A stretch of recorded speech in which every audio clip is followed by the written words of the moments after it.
Hello, welcome back to Dress to Quest. I'm Nathan. I am the DM here, and we're really happy to have you this evening.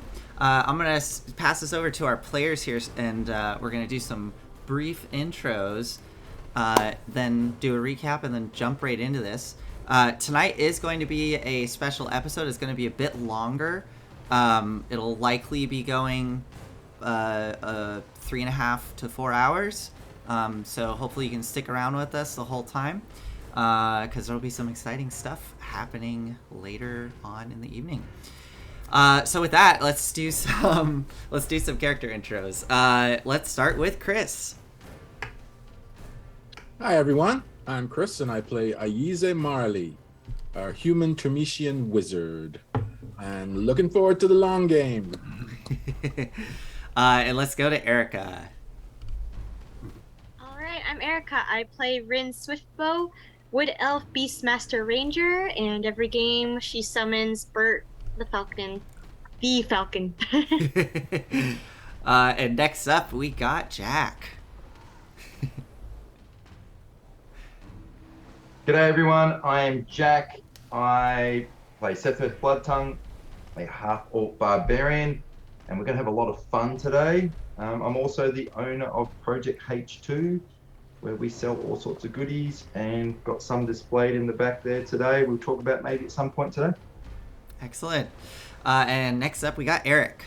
Hey, I'm Eric. I'm playing Volric the Grey. He's a rune knight, and also a College of Swords bard, and he's ready to roll.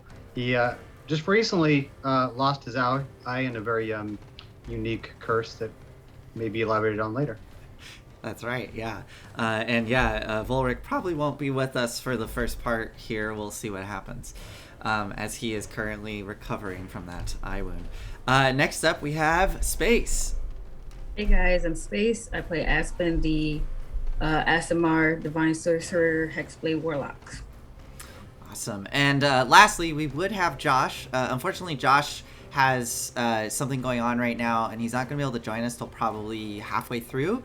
But we have up his image right now. You can see his awesome character art there that Tanel did. Amazing job. And yeah, Josh, I will just say for our audience, Josh plays Shifty Capone, the real Malone, whoever the real Malone is.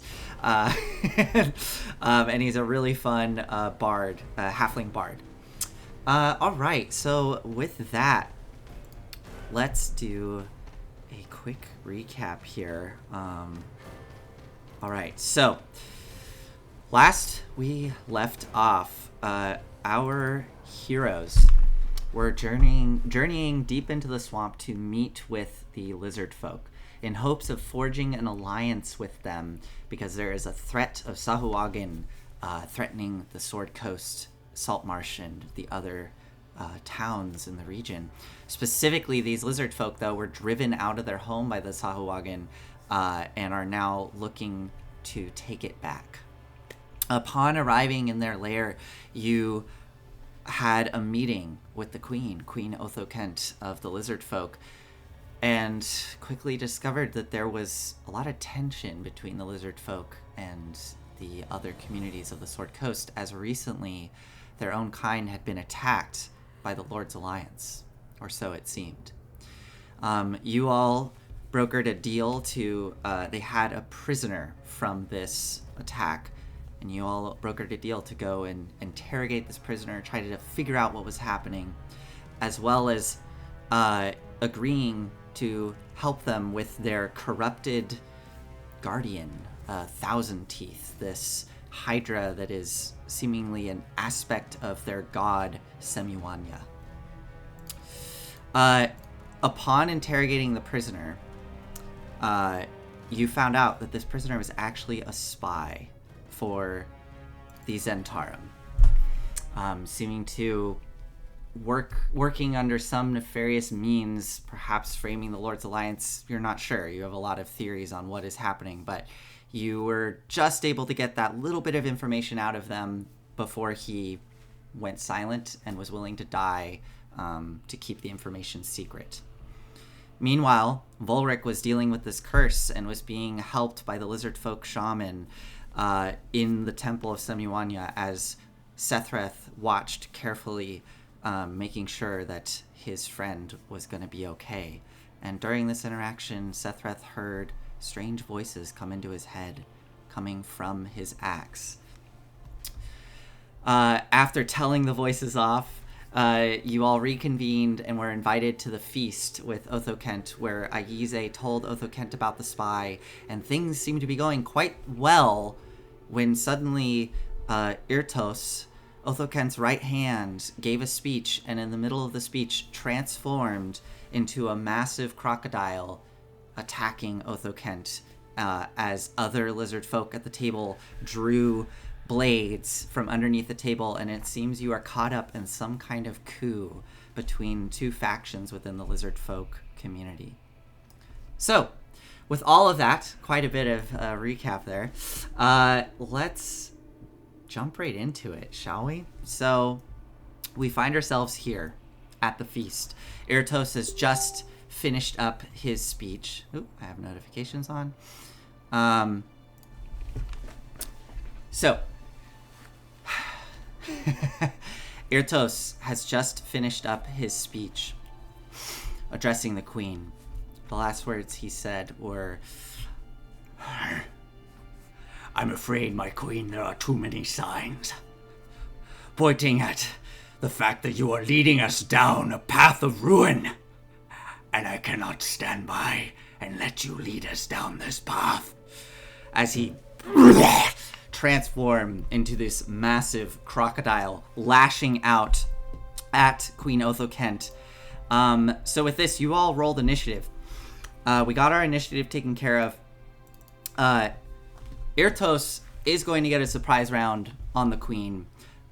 So 1 round of actions for him before we all kick this off. So as Irtos transforms into this massive crocodile, there's shouts and screams throughout the table as blades are being drawn, and Irtos, in crocodile form, whips around with this massive tail and is going to try to trip Othokent down onto the ground as she's trying to scramble to her feet. Let's see what happens.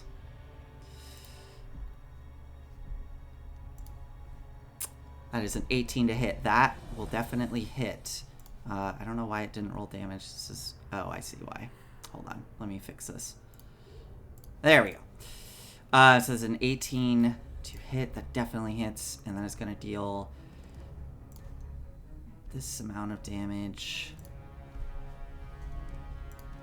14 damage to Queen Othokent. As the tail slams into her, and let's see if she can keep her footing. She needs to make a strength saving throw. Here we go. She's not proficient in that. Okay. Oh, she fails. So she falls on to the ground right at your feet, Aize. Her big red plumed headdress kind of coming off a bit onto the ground. And as she reaches her hands up to defend herself, the massive snout of this crocodile comes in and is going to try to snatch down on her. This is with advantage because she is prone. So an 18 to hit once more, dealing 25 damage to her, and she is now grappled in Irtos's jaws. So gets crushed down.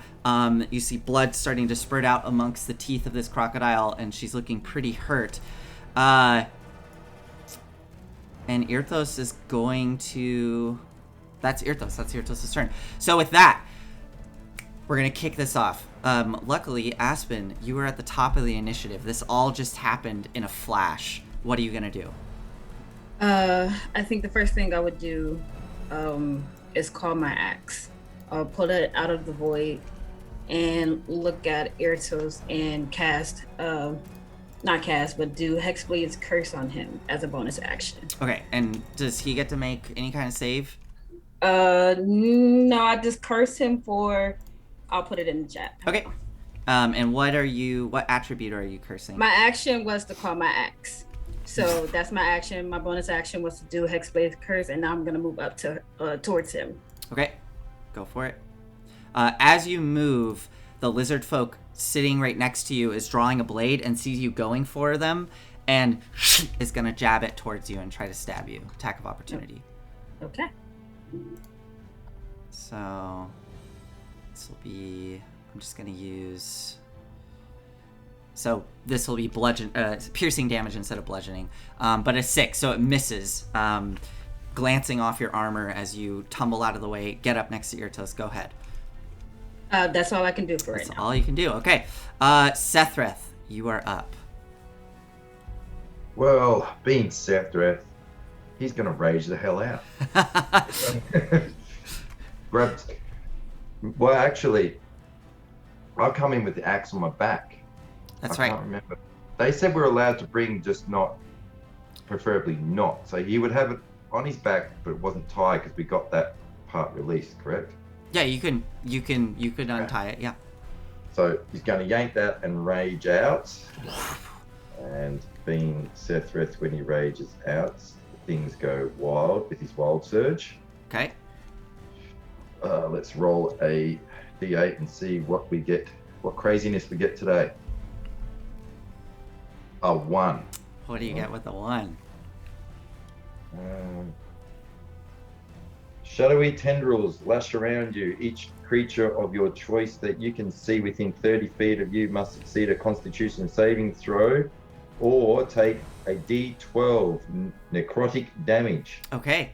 So gain d12 of temporary hit points. So I'll do the temporary hit points first. Wow. Okay, 30 feet. So which creatures are you going to choose? Well, there's only one that really should be copping the damage, so just the Crocky Croc. Okay, so the croc will make a con save. And I get 5 temporary hit points. Irtos fails. So how much damage? It's a d12. Whoa, what happened there? Hang on. Okay. It's a d12, so here we go. 4. 4 damage. Okay, so these tendrils lash out, latching on to Irtos, who kind of flinches, doesn't really take much notice of it. And Sethreth, you get to do a Constitution saving throw of DC 14. The croc If you does? save, you don't take the damage. Yeah, the croc did not save. Okay. Yeah, so it takes a 4 damage. You hear in your head as this happens, that kind of calm, collected voice starting to peek through as you go into your rage. Good. Why don't you let us help you? Accept our power. We can make this even better for you. What do you do, Sethreth, as you're pulling your axe out and these tendrils are lashing out around you? So is this something that I have to fight the decision, or I literally can make a decision without consequence? This is your choice.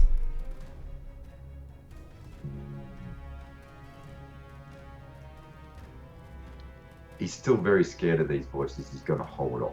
Okay. So what are you doing with the rest of your turn? No! And he leaps up on the table. Mhm. I'll do athletics, I'm assuming. Okay. He doesn't pick up very well at wait, all. sorry. You're just leaping up on the table? Sorry. You didn't have to make an athletics for that. You're a barbarian that's raging, but you also get advantage, so you're fine. Yes, you leap up on the table. I run across the table and leap and attack if I can. Let's see what we got here. All right. 5, 10, 15, 20, 25. Yeah, I can do it. Okay. And he leaps at the croc. Okay. Go for And it. I attack recklessly, so I have advantage. Okay. And it would have advantage on me on its attack turn. There we go. Let's see what we get here. Ooh. I'll take the 19 to hit. That hits. Total 14 points of damage. Okay. The croc and starts to clench its jaws down tighter on Othokent. Is that? Do you have another action? I have one more attack. Yes. 13. A 13 to hit. You're not attacking recklessly with this one. You can do it on your first attack, I'm pretty Got it. sure. A 13 does not hit. The axe glances off the side of the thick hide of this crocodile. And as you pull back, you hear the voice once more.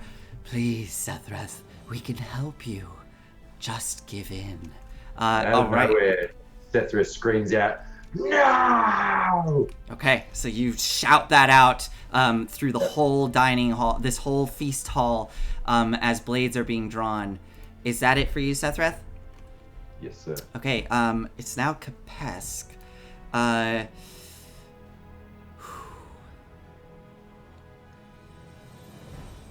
Kapesk, the kind of chameleon-looking lizard folk that was the shaman that helped Volric. Ayize, you see their eyes darting around, and they're starting to tremble with fear as Otho Kent is reaching her arm out towards Kapesk. Kapesk, please! And Kapesk kind of stumbles back from this as the shaman that was sitting next to Kapesk turns and looks at Kapesk and says, "You must join us! She is leading us down ruin!" And Kapesk is kind of looking back and forth and is going to give up his turn as he's kind of stuck in this moment of shock and fear. Rin, it is your turn. All right. I know we didn't get exactly a rest between, but I don't believe I used any of my spells, or at least other than Cure Wounds, but that was Okay. an action. So I'm going to cast Ensnaring Strike. Okay, But of course that assumes I'm going to hit, so... go ahead and, roll your So attack first. Rin pulls out an arrow and aims straight for that giant croc. Okay, awesome. And she'll be shooting with Sharpshooter. Excellent. So is that a 13 to hit? No, nope. I believe that's 10. That will not hit. Once Yeah. more, it glances off the thick hide as it... all right, that was your first attack. All right.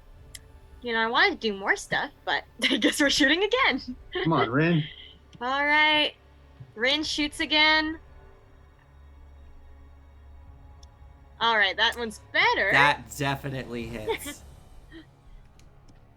All right. Well, I don't know if it's gonna restrain him, but hopefully right, okay, so that is Yeah. 17 damage, and That's then where I'm gonna it's... cross fingers. is it a strength save? Yes. The Yes, larger creature has advantage on the saving throw. This is definitely this is a huge creature, so it will definitely have advantage on this, and it gets a natural 20. So yeah, Of course. the brambles start to constrict around this massive croc, but it just snaps them. This thing is massive. It is unable to restrain it. All right, that was you, Rin. Are you gonna do anything else with your turn? I that was my bonus action, so Bert just has to hang. Okay, cool. So that takes us to the shaman. So the shaman is going to... let's see here.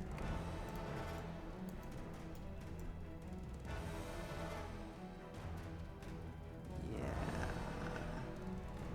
Oh yeah, right. Does that work right there? Nice. Okay.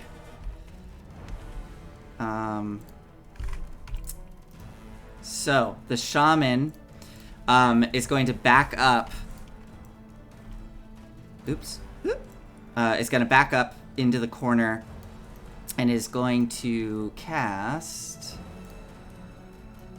I believe it's Spike Growth.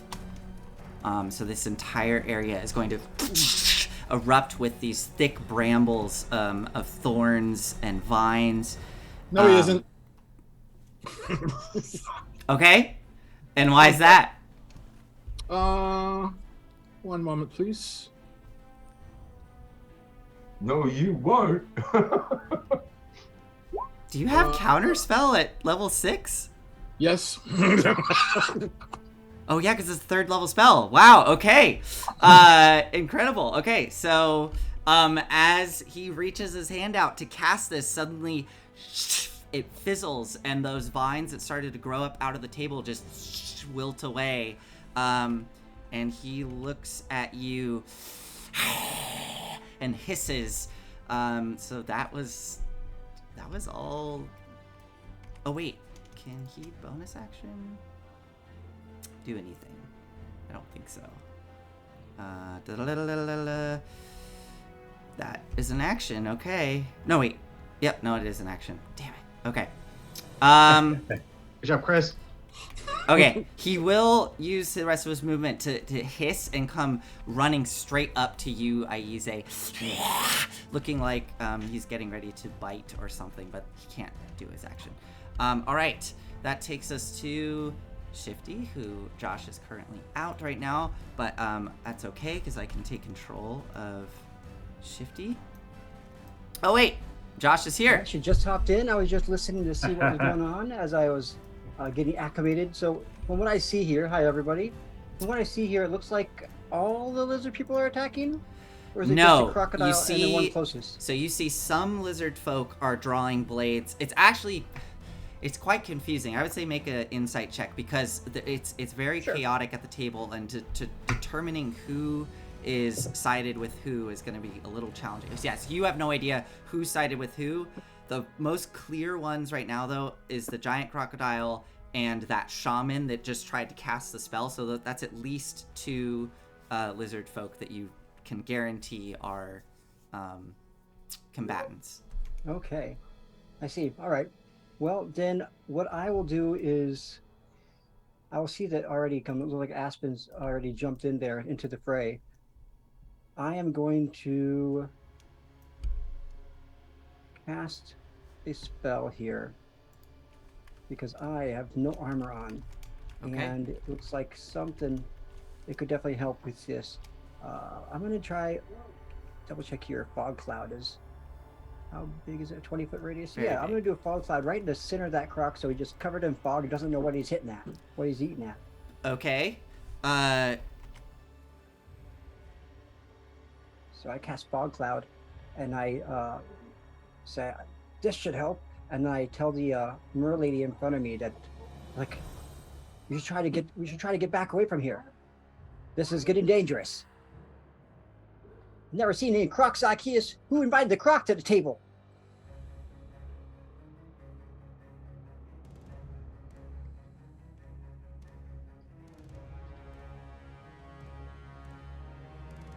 Oh, Nathan, if you're talking, can't hear you. You're Oh, muted. I thought it was my earphones. Like, what happened? Everything went quiet.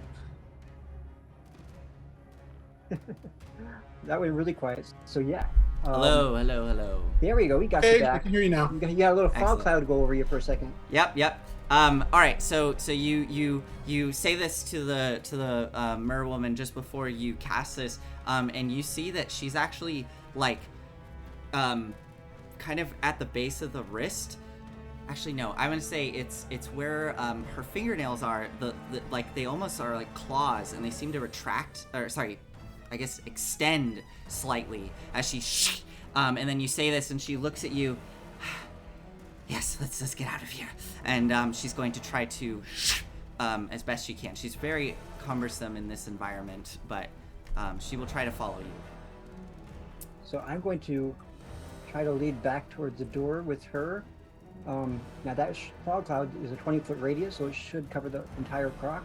Yep. And perfect, yeah. So just so everybody else can, well, hopefully it doesn't cover everybody, but there we go. Yeah. Sorry, Aspie, but I'm going to head back. Okay, go ahead and I place think your I'm token, and 25 I'll feet. move her to where you go. Although she actually can't keep up with you, unfortunately. So she'll follow though. Go ahead and place your token. Okay, so you start running that way. She can only go this far.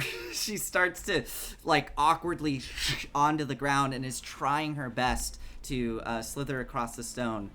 So Real Shifty, quick, I have a quick question. Where's the queen right now? she is this in the one jaws here? of the crocodile. She's in the jaws of the crocodile. That's correct. Yes. Oh, I missed that. Okay. in that case, could I do something else, or is it just go with this one? I think we're gonna go with this one just to keep it moving, Okay. if that's all right. So you are starting to Then run. I'll go there, and I'm gonna, as we're going, I think that would be the end of my turn for now. Okay.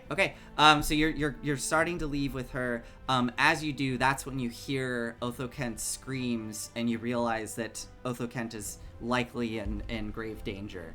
All right. So with that, if that is Shifty's turn, Aize, it is now your turn. You are suddenly engulfed in fog. Oh, I thought it was 20 foot centered. Oh, damn it! All right. Based upon Aize's memory, I'm gonna click the board. Like, is there a window or anything around here? No window. So this is all wall. All wall. Yeah, you appear to be like in a deep interior space of this layer. I can't fireball without damaging everyone in the group. Then. Yeah, I already did the 20-foot calculation. Okay. It's a 20-foot radius. If I bounce it on the wall, I will fry Sethreth, Aspen, Sorry. and the indecisive lizard man and the queen. Yes. And I've got a face full of lizard man. Look at you.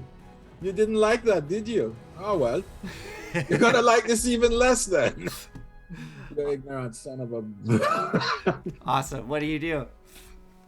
Well, might as well focus on fire. I'm gonna try this one out. Okay. Aiming at the body of the croc. Okay. You are aiming at the body of the croc. What spell are you casting? You cannot see the croc right now, by the way, because of the fog. So this will, if it's a ranged spell attack, it'll be at disadvantage, and if it's a spell that requires you see the creature, you can't see the creature. Oh, damn it, Shifty. Let's get out of here. Never mind. Can't kill the croc. I can't target Good one. him. I mean, if you have a ranged spell attack, you can make it with disadvantage. It's just... Yeah, but I can't magic missile it. Oh, no, you can't, because you need to see the creature. Yeah. So I turn around, look at the shaman, and say, "It's your lucky day." Because I can see you. All right. So what is it? Just gonna be all bolts go straight to the, or all missiles go to the shaman? No, yeah. I'm gonna try something out. Oh no, that's right. I can't use my 3rd level spells anyway. So all right, this is for you. Hang on 1 second. That requires a hit roll. No. If it's magic missile, it just hits automatically. No, I have Melf's acid arrow packed. Oh, okay. Okay, go ahead. And if I fire it off at 3rd level of power, then it's 5 die 4 damage. So, And is it a ranged spell attack? Yeah, it's 90 foot. Okay, it is a ranged attack, so you will have disadvantage because you're being threatened by a creature next to you. Oh, I see. All right. Well, screw it then. I'll magic missile him. Okay. Let's see that damage. Dam Misali! This is for you. Hey, where's my archive? Oh, you over there! Yeah. Oh, yeah, I got this. And the missiles go flying out of the book. And let's see the Your damage. archive!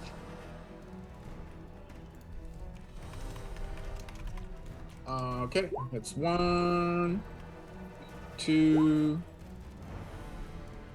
3, 4. Technically, if the spells are coming from his book and his book's not next to him, the 5 feet, does it still apply? I mean the 9 feet. Oh, if it's coming out, if you are able to cast out of the book, then it wouldn't. But I think we'll keep that in mind for next time. 2, 5, and 4 is... Good call, though. 9 and 5 is 14 points of damage. 14 points of damage. Okay, so these missiles come flying out of Archive. Oh, yes, I got this, sir.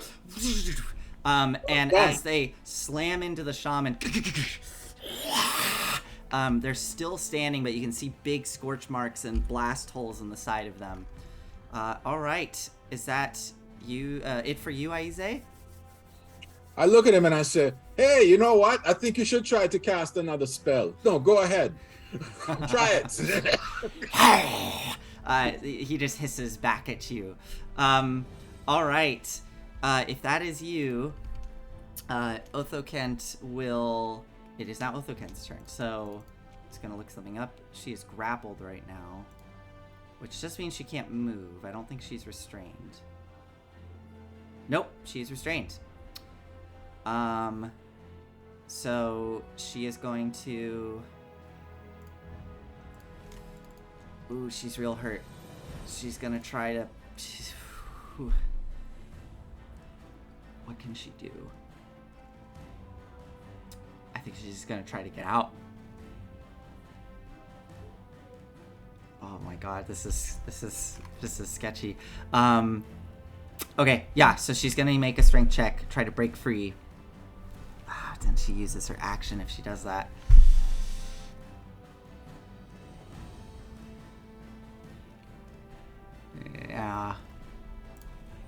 Yeah, that's the move. I think that's the move. Okay, she's gonna try to break free.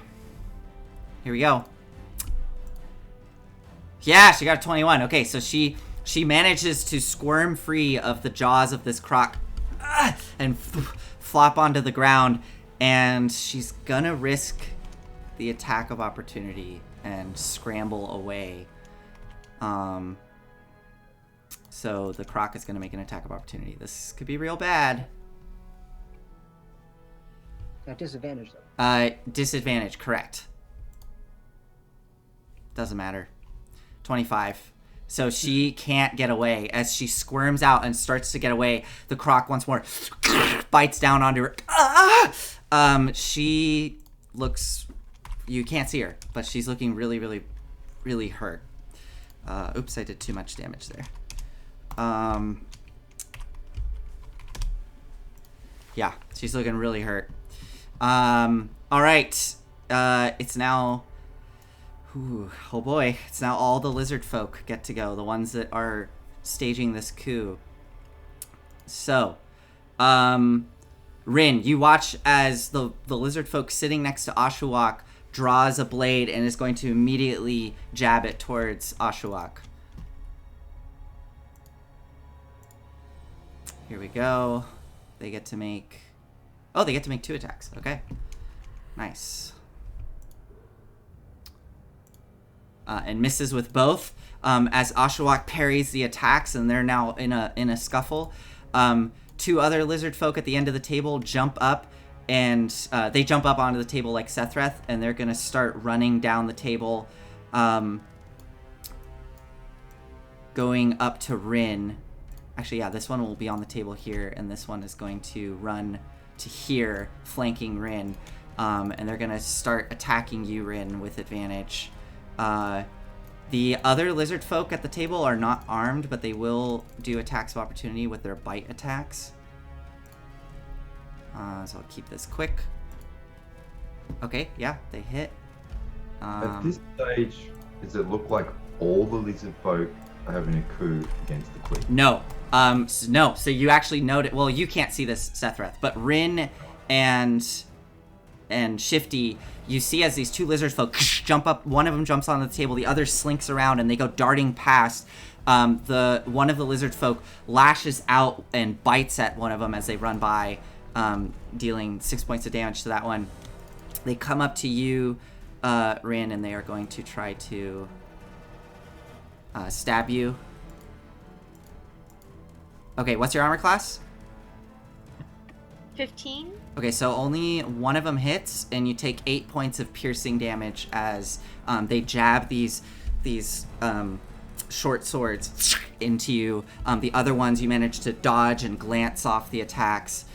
Okay, the other lizard folk. This one is... These ones at the end of the table... This one's going to go for Shifty. And the other ones, they start fighting amongst themselves. So they'll kind of be preoccupied as they're doing that. So this one's going to go for you, Shifty. Here we go. And misses with both. You're just too quick, even though you're not wearing armor. Slashing past you, down into the stone. It is now Irtos, who, in his giant croc form, crushing Otho Kent in his jaws, is going to try to finish her off, snapping down. He technically has disadvantage, but he has advantage because she's restrained, so it's just a straight roll. So here we go. That is an 18, so that definitely hits, and you hear Otho Kent.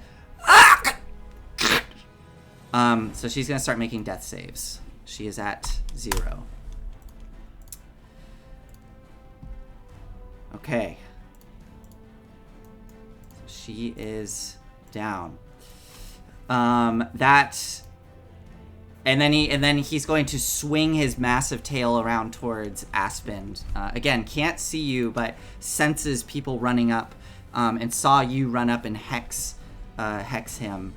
So the tail is going to swing around with disadvantage to you, Aspen. So 21 to hit, Aspen. You take or can you block it? Shield, yes. Okay, so this massive tail slams into you, and you kind of slide across the stone a little, blocking it with your shield. And that was Irtos' turn. And you see that Aspen in the fog. Actually, Sethreth, you're close enough. Sethreth, in the fog, you see the limp form of Otho Kent in the jaws of the croc, and you see Irtos is getting ready to try to crush her in his jaws. So that is Irtos. It's now all the other lizard folk, which I'm just gonna kind of... Chaos is ensuing in the feast hall. I'm not gonna do all those rolls. So they are fighting amongst themselves at this point. And that takes us to the top of the round. As Otho Kent goes limp, and that scream cuts through the air and then is suddenly abruptly stopped. You can hear the clashing of blades. Rin, you're being surrounded and stabbed by these two lizard folk. You see Oshawott trying to fend off this other one. The doors at the end of the hall suddenly open up, and a figure stumbles in full armor. Yes? Volric? Are you wearing your armor? You're muted. You're muted. Bloody mute. I know. All the dramatic Cut his tension. tongue out. No, the eye, the tongue. Too many windows open. No, so he's only wearing the equivalent of chainmail at the moment. Got it. Okay. He stumbles out of the infirmary. Okay. So you stumble in. Do you have your blade with you? It would have. All your gear would have been with you. Oh yeah. Okay. So you come in with your blade. Volric, by some serendipitous luck, you managed to hear this fight happening down the hall as you were going to join for the feast, and you stumble in. Volric, roll initiative for me.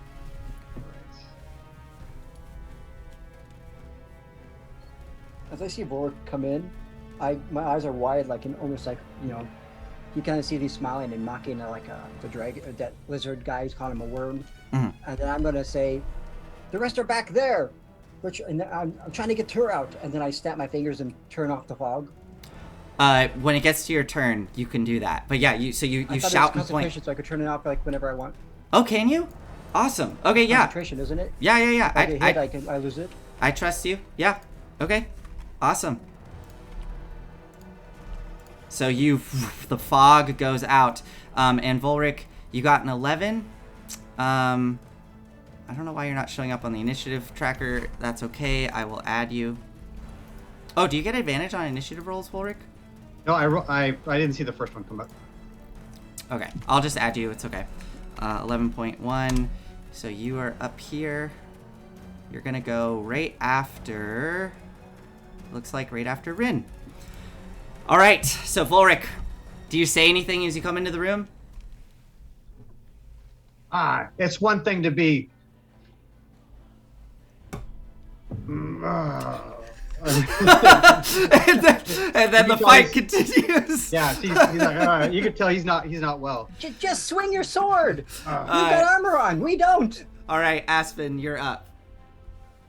So the fog cloud is gone now, right? Correct. All right, I will cast mirror image on myself, creating 3 duplicate three other versions of me. I'm gonna quicken that, and then I'm gonna attack the crocodile. Okay, go for it. So let's see. One-handed. No, oh, and that's a crit as well. You get crits on 19s? 19s and 20s. Oh my goodness. Okay, so how much damage? 18 damage. I don't know, times 2. I guess I It's don't know. the dice are doubled. So what's the dice total? Total of 1d8. 1d8? Okay, and then Yeah. what does it say what you rolled with the d8? Yeah, it says I rolled an 8. You rolled an 8. Okay, so that is 16, and then add all your modifiers on top of it. So 16 plus 5. 23. Plus 3. No, I'm sorry, plus 7? 16 plus 23 7? 3, Yeah. then, so it'll be 26. 26? Okay. Yeah, plus my hex-based damage, which is another 3 from my proficiency including bonus. that.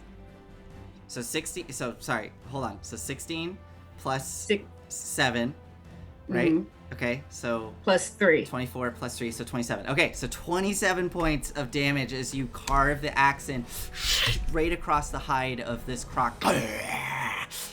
It's still standing, but it's looking really hurt. I look at Sephiroth. You think you could do better? All right, is that And that's it? the end of my turn. Okay, Yep. Sethreth, you're up. Bloody hell. Well, I better do better then, eh? Cheeky woman. All right. Well, I'll be continue on my reckless rage. Okay. And give her a good smash and see what we can do. Okay, Did that roll? So 19. that hits. That's a bit pooey, isn't it? It's only 12. 12 points of damage. It's a bit wussy. Okay, the croc is looking really hurt with that hit. You Second see attack. big lacerations across it. Only an 11 on the second attack. So An that'd be- 11 misses. Glancing off the side of the thick hide, the croc is still up. You're right, I can't do better. I'm gonna go cry now. As you finish these swings, Sethreth, the voice is persistently coming back into your mind. Come on, let us help. We can feel you wanting to help this lizard folk. We can grant you more. Sethreth grabs his head. Shut up! And keeps going. Fighting on, he's trying to resist. Okay. So you're saying this out loud. So Aspen, as you're recoiling from this massive blow that you just dealt, you see Sethreth grabbing his head and screaming that. Now it is Kapesk. Kapesk.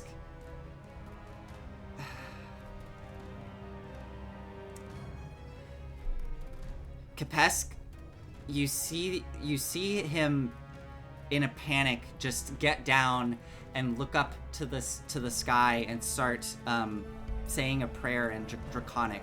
So I don't know if any of you speak Draconic. I don't think any of it. Just Rin. So Rin, you just hear Kapesk going, Samuanya, if this is your will, I will let it happen. I don't understand what you want me to do. Everything has gone wrong since you last spoke with me. So that is what he's saying. All right, Rin, it is now your turn. You have two lizard folk trying to get at you. You see Otho Kent is unconscious, close to death. What are you gonna do? Oh, this is a lot. Okay. I'm just like processing. Okay. All right.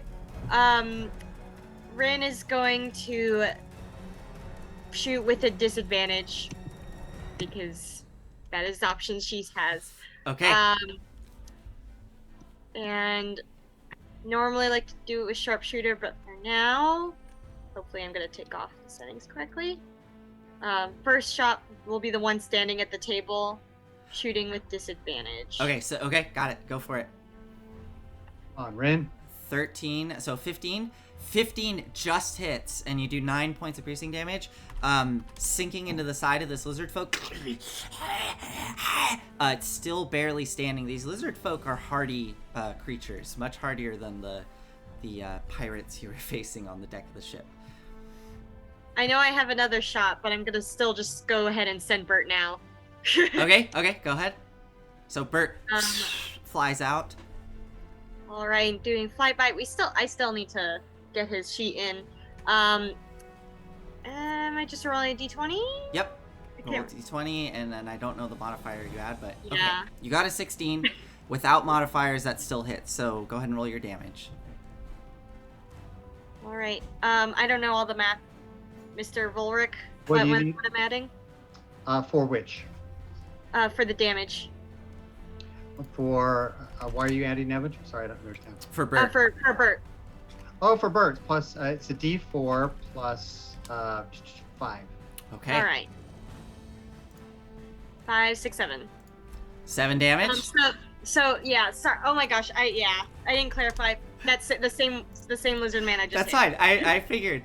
So Bert flies out and latches onto the snout of this lizard folk, and they fall back as Bert just tears into the face. This lizard folk is gone. Bert kills that lizard folk. So you have your other shot. All right. Turning around. I'm gonna try my luck with sharpshooter Okay. with disadvantage. Okay. Let's see.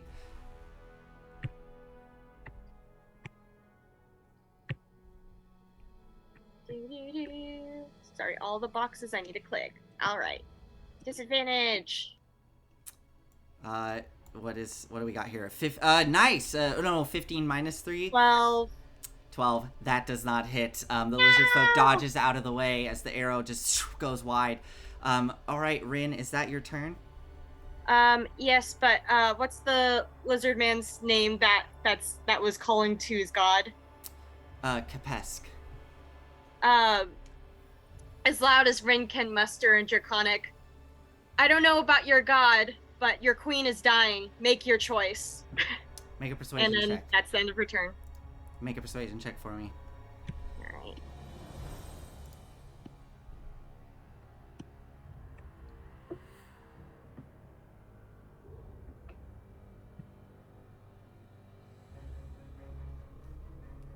These little boxes. Sorry. It's okay.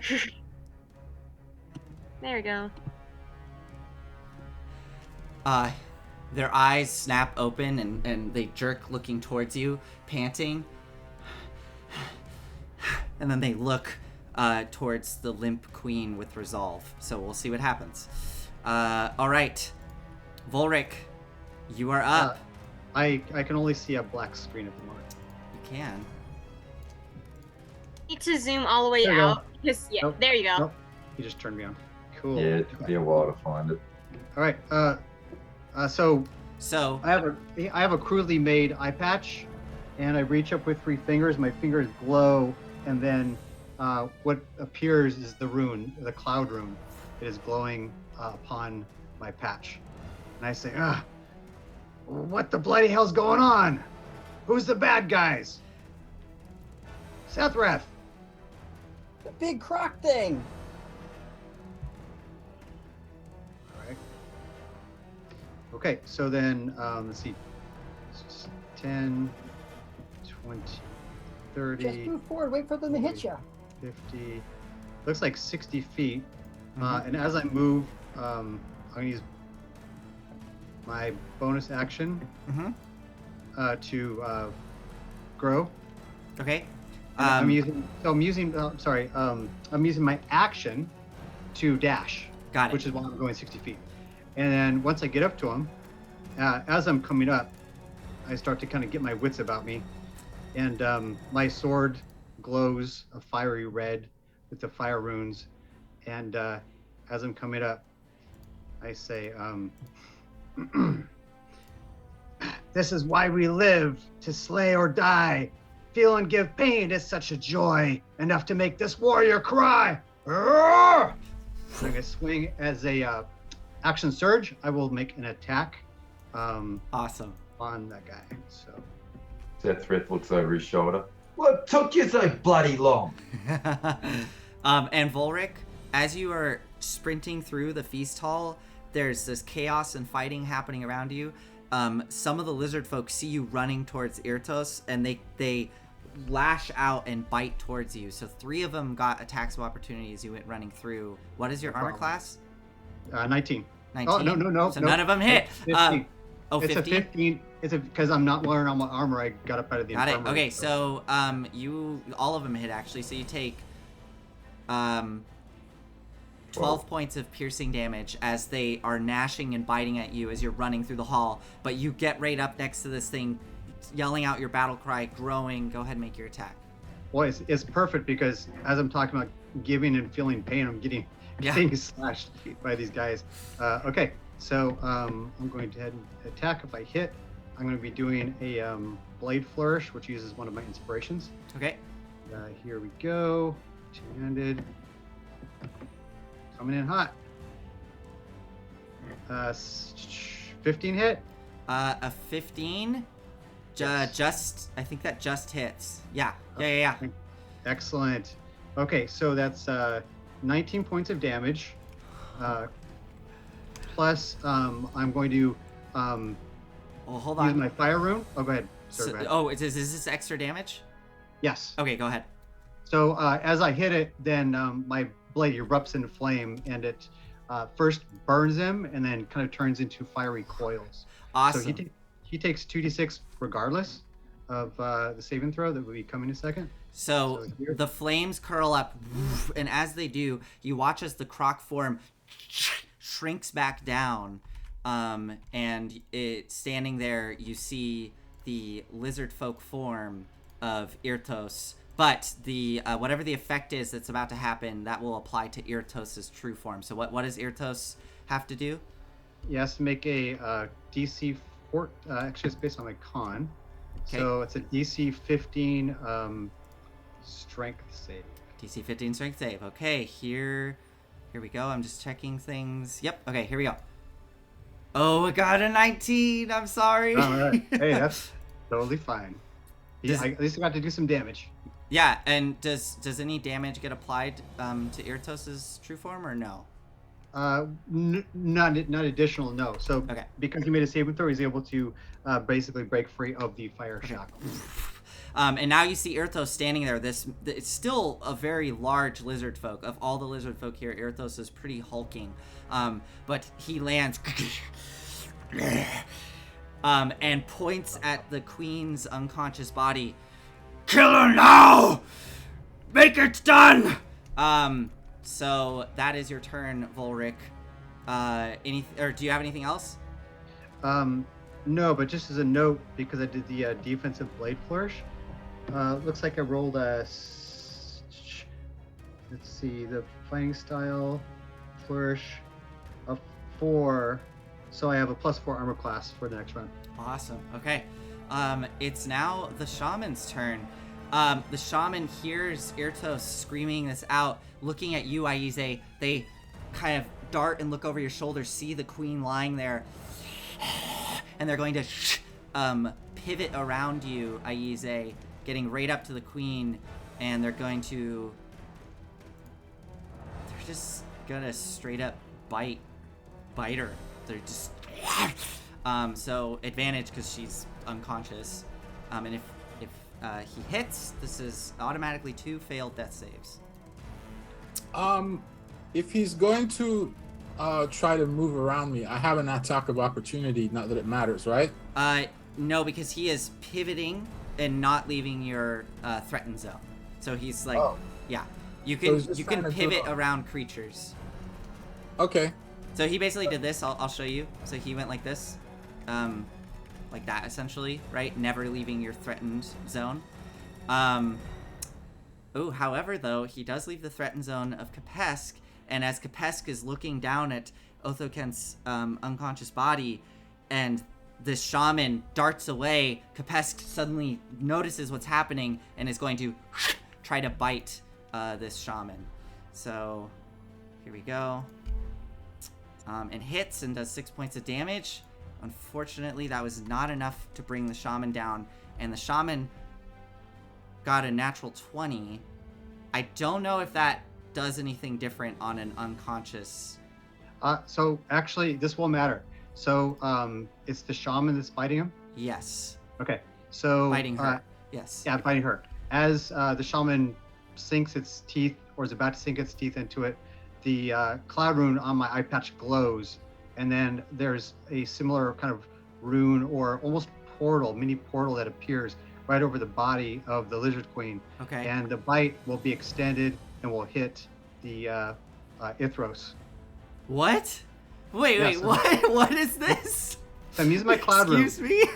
I'm using my cloud rune as a reaction.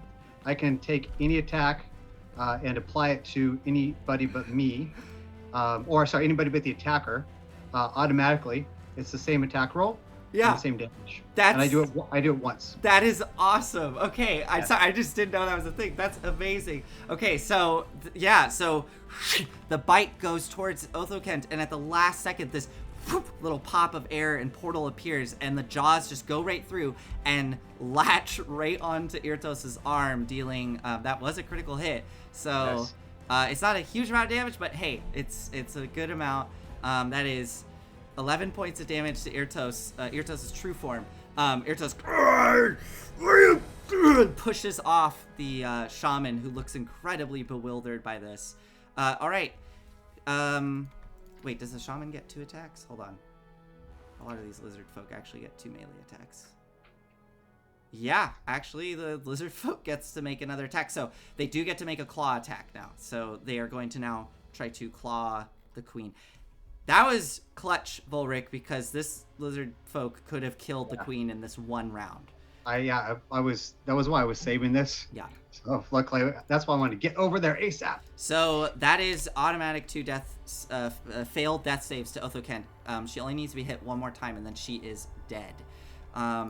So she's being torn to pieces by this shaman. Shifty, you're up.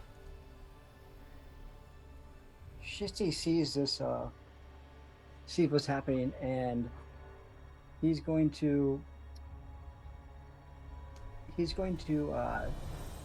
use his dodge action as a cunning action, Okay. and then head straight over to this guy here. Okay. Do you mean disengage or? Yes, disengage. Okay, Excuse me. Yes. go for it. He's going to use his disengage as a cunning action, and to prevent being attacked. Understood. And say, I think you can handle this one. He looks at the merlady with her claws. Yeah, she's getting ready. Get his face. Mhm. And then it's he runs over and says, "Oh no, you don't," and Awesome. just gets him for a sneak attack, because I guess he wasn't expecting that since he's surrounded by all these people. That's right. You don't have advantage on the attack roll, but yes, you will get sneak attack on this this attack if you hit. And when I'm attacking, I'm actually attacking as I cast a booming blade, which is Nice. the actual action itself.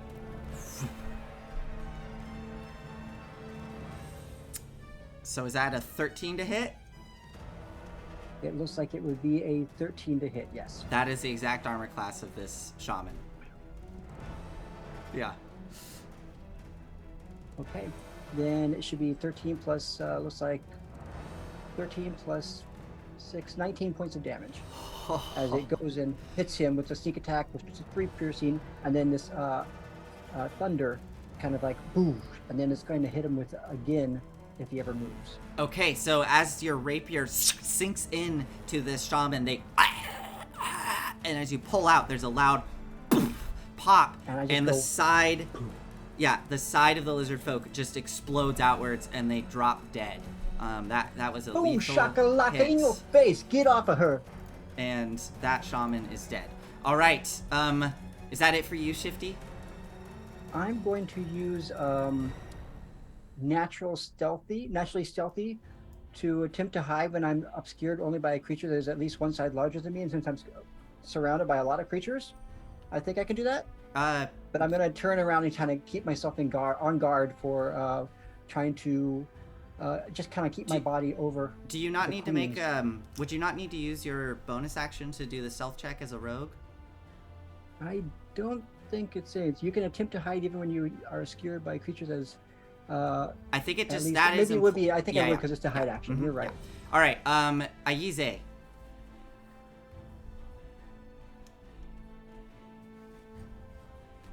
All right, so basically, there's only one.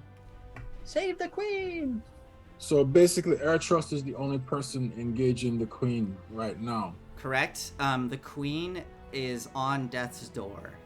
But yes, Irthos is the only one here. You do see the other lizard folk in the hall that seem to be aligned with Irthos are starting to turn, and it looks like they might be disengaging from their combats, risking the attacks of opportunity to try to kill the queen. Okay. I will move. Okay. I just moved. Yep. Then I look at Ertos, and I will. Yeah. I need to finish him. Okay. All right, and so you done, Miss Sally? So that's magic missile him. Okay. Go ahead and roll the damage. It's 1, 4, 6, 10, Okay. 11. Sorry. 11 and 4 is 15, and last one is 3. 18 points. 18 points. Irtos is still standing as these missiles go flying out and slamming into the side of him. Looking really hurt, but still standing.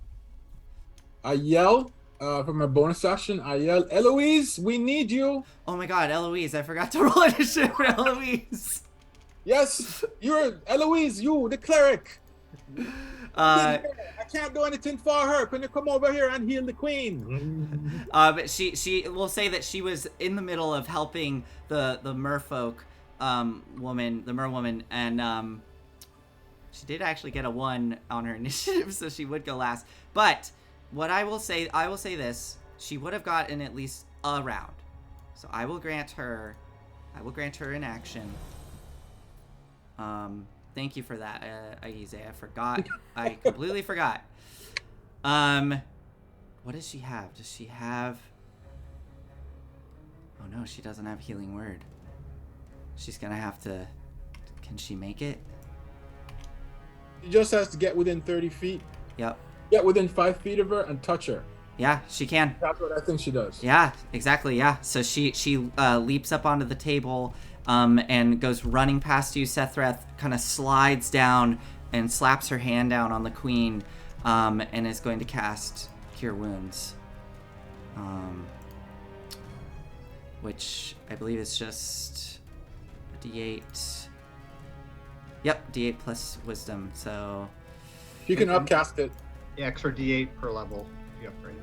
Yeah. All right. So she gets she at least gets 5 points of healing to her, bringing her to consciousness. The queen is no longer unconscious as she comes to, and it is now. If that's it for you, Aize / Eloise. I will let the merfolk go. Right after Shifty. I'm not going to roll initiative. I'm just going to have her go after Shifty just to keep it simple. And she's going to try to slash that lizard folk in front of her, but does not hit. And... Okay, it's Otho Kent. Otho Kent...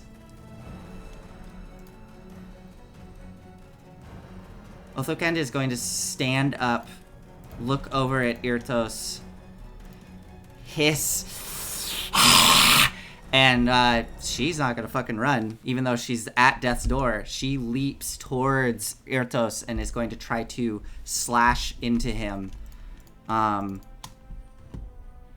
see what happens.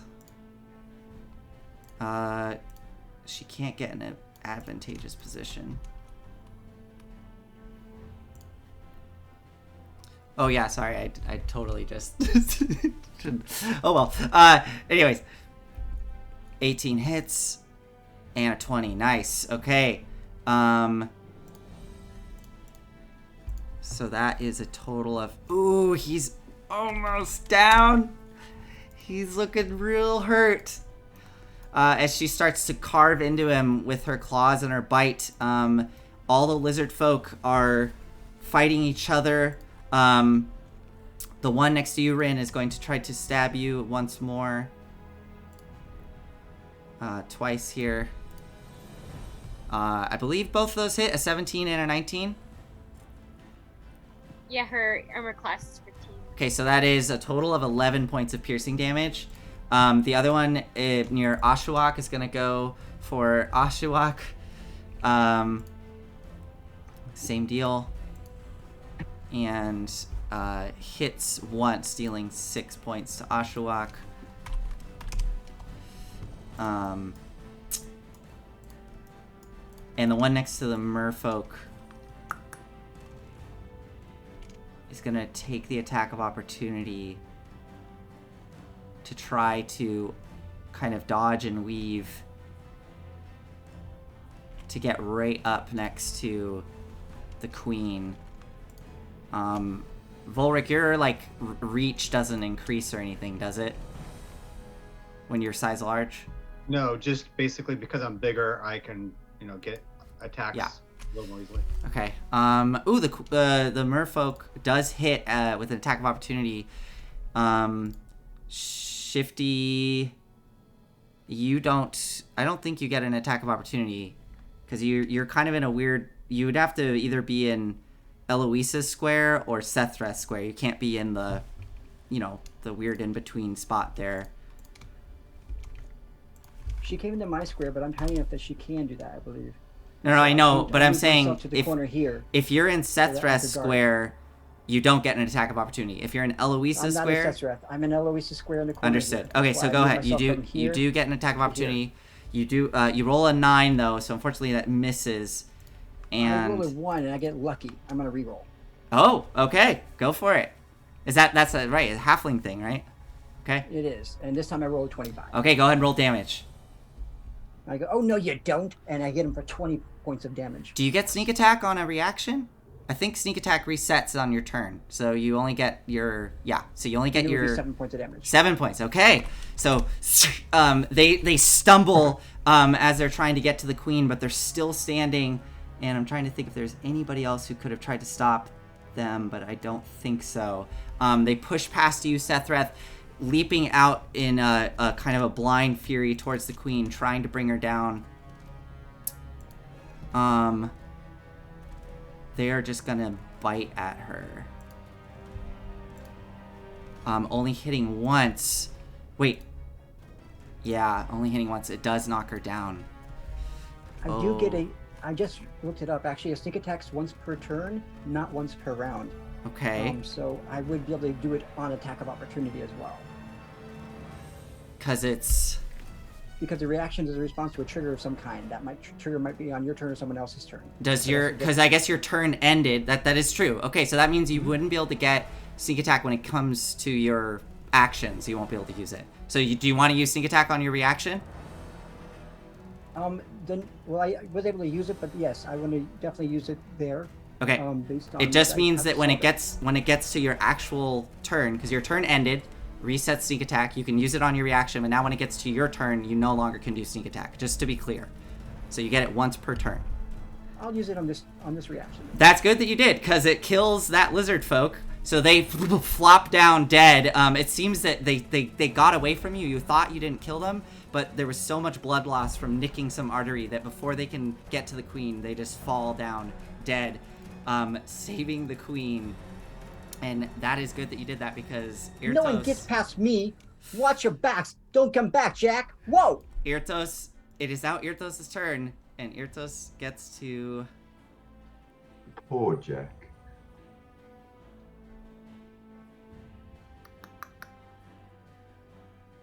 Oh man, that was good that you did that, Shifty. She would have been dead if you hadn't have done that. Okay. I'm a mean, lean porcupine machine.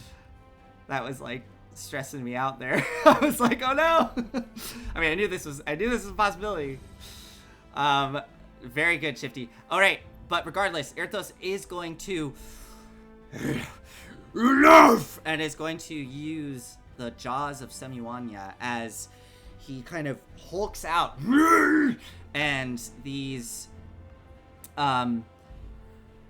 like spectral mouths, like these tooth-filled maws, kind of pulse out from Erthos, hitting. Yeah, it's just gonna go straight for the queen.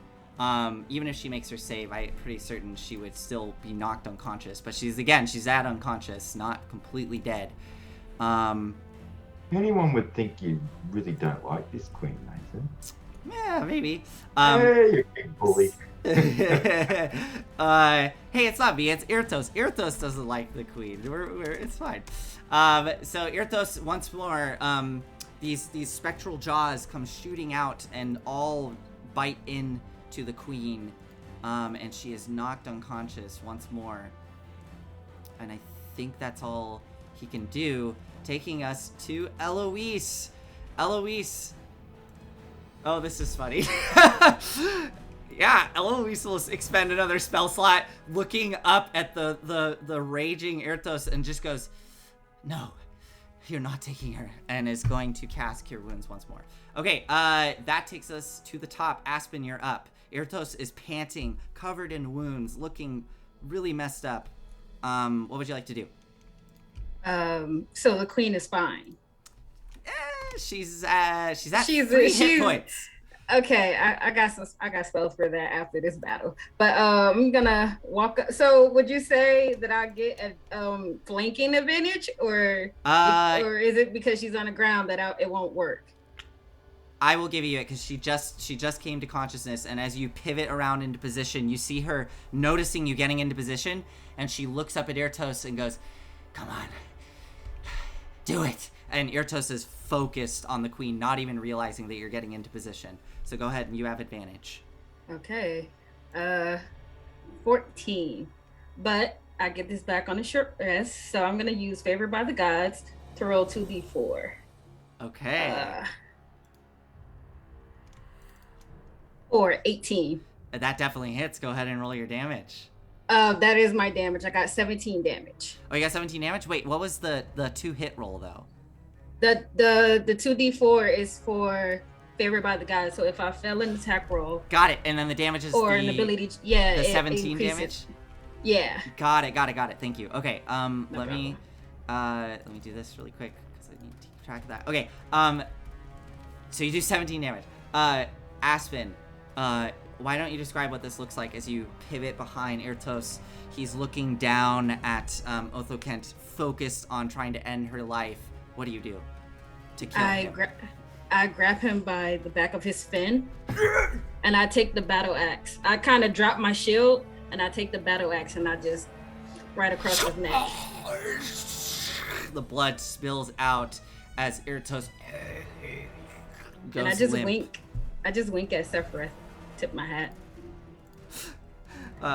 Awesome. And I will move up to the queen. Okay, you move up to the queen. As you are moving up and Erthos goes limp on the ground, there is a sudden shout in the room from one of the lizard folk. That one of the lizard folk that looked like they were going to. It's the one that was stabbing Rin. They see Erthos drop. They're panting there.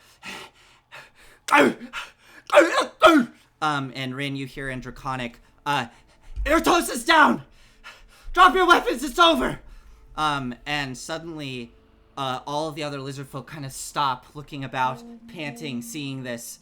And in that moment of pause, the other lizard folk that were defending the queen, they slither up and grab onto the necks of those ones, pinning them up against the walls or holding them up. And you hear a series of weapons clattering to the ground. As the battle comes to an end. With Othokent sitting there, panting, bleeding heavily from severe wounds all across her chest from where the croc bit down into her. And she looks up at you, Aspen. Very good work. I think you'll do just fine with 1,000 teeth. As she says that, can I start to do a prayer of healing? It takes 10 minutes to cast. Yes, you can. So you Okay. start to do that. Whoever is hurt, I will target them. I can target up to 6 creatures. Okay. Oops, I didn't mean to make the queen go away. The queen is obviously very hurt. And then I'll let your party speak to whether they're hurt or not. Aiza is not hurt, but Aiza would like to take the opportunity to walk over to the dead shaman and firebolt his head. Okay. And just saying, you're not coming back. And then nothing to see here. And then just walk over to where Archive is and where the Locata gentleman is and says, oh, that was disgraceful. Where were we? The Locata is looking at you like shocked, like they were mid trying to awkwardly get out from the table, so they're actually standing there looking kind of shocked by all of this. The Koalinth at this point is crossing their arms. The Koalinth is this strange, like, hobgoblin looking thing. Is just crossing their arms and sneering at all this. And yeah, the Koalinth, the Locata looks at you, Aize. I can't remember. I don't think it's appropriate right now. Let's make sure that everybody is okay. All right. So, what else would people like to do? I approach Volric. You all right, mate? Oh, if I knew that their dinner parties are like this, I wouldn't have been late. I slap him on the shoulder. I was a bit worried when I took you to the temple. Didn't sound good. I heard you were there. Did they tell you what's going on? Yeah, well, I was in a bit of a hurry when I heard the fighting start, but apparently, and you know, that oddball bugbear shaman back at the Isle of Dread, he alluded to this. But when I was brought back from the dead using that plant, well, the Isle of Dread, I guess it really does own me, or at least it's trying to own me, trying to pull me back in pieces, starting with this eye. So, you know, I'm doomed, but what else is new? They also said if we killed that creature, the 1,000 teeth or whatever, that might help set that back. They didn't tell me that. I'm all for it. We're killing him anyway, right? Damn straight we are. All right. I'm glad to see you're all right. Thanks. I appreciate you being there, by the way. I heard. That's what we do. You don't seem yourself. For one thing, not enough blood on you. Just working through some shit, that's all. Well, Anywho, let's clean up these lizards and let's get ready to go. I want to go get this creature done, dusted. Okay, so you do see lizard folk coming over and are starting to drag the bodies away. Sethreth and Volric, you start helping them with this. Rin, Shifty, Aspen, are you doing anything while all this is happening? Can I cut off Erito's head and give it to the queen to put on her wall? Okay, so you approach Irtos, who's lying there. You see some lizard folk approaching as well to grab the body, and then you're just going to swiftly chop the head off? Yep. Okay. One swift movement. Okay. The head. Some of the lizard folk kind of stop, looking a bit surprised. And then what do? I go over to the queen. Is she still hurt after my healing? Oh, yeah. How much healing? 10 points to anybody that was hurt. Nice. Okay. I mean, yeah, she's definitely still hurt, but she's right, looking a I'll hit bit her. better. I'll hit her with my last spell. I'll do a cure wounds at 2nd level. Awesome. And as I'm handing her the head, that's when I touch her hand, Okay. and that's when I'm giving her the cure wounds. Okay. Queen Othakant, I'm sorry this happened, but I'm glad we were here to assist. She looks down at the head as you reach forward, and she'll reach out and grab it as the cure wounds courses through. Is that 11 points? 19. 19. One Nice. Yeah. You see many of the wounds start to seal shut, and she kind of winces and then nods at you, takes the head in her hands, looks at it.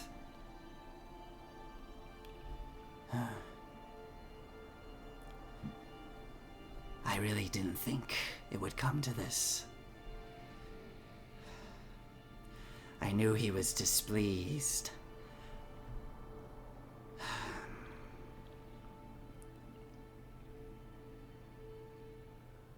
Well, I would say that your second command there was a crock of shite. I was gonna say that. Great minds, Ethrith. Excuse them. They're very them. I understand. You know, sometimes those that are closest to us, we never think that they're gonna betray us. And Ertos thought he was gonna do something, and we showed him that he wasn't. So. She passes the head to one of the other lizard folk and nods to them and says, make sure that he finds a good rest. Do a proper ceremony. And turns to Kapesk, who's now kind of crawling towards, getting up and crawling up towards Otho Kenton, standing there looking kind of sheepish. And she says, we need to talk in private. As the head is being taken away and other lizard folk are taking the body as well out of the room. She looks to all of you and addresses you. Well, I suppose I owe you my life now. We accept gold. Or platinum. Platinum works too. Because, the shit you patrol, we're in control. We can arrange payment if that's what you wish. Mostly just payment for this 1,000 teeth. I was a bit indisposed. What is this deal? I know we're proving our trust and helping you out. What are we gonna get? That is the extent of it, Fulric. If you are able to help us with 1,000 teeth, put them to rest, whether that is slaying them or finding some other means, you would earn our trust, and we can begin negotiations to form an alliance between you and Saltmarsh. However, after this, and she gestures,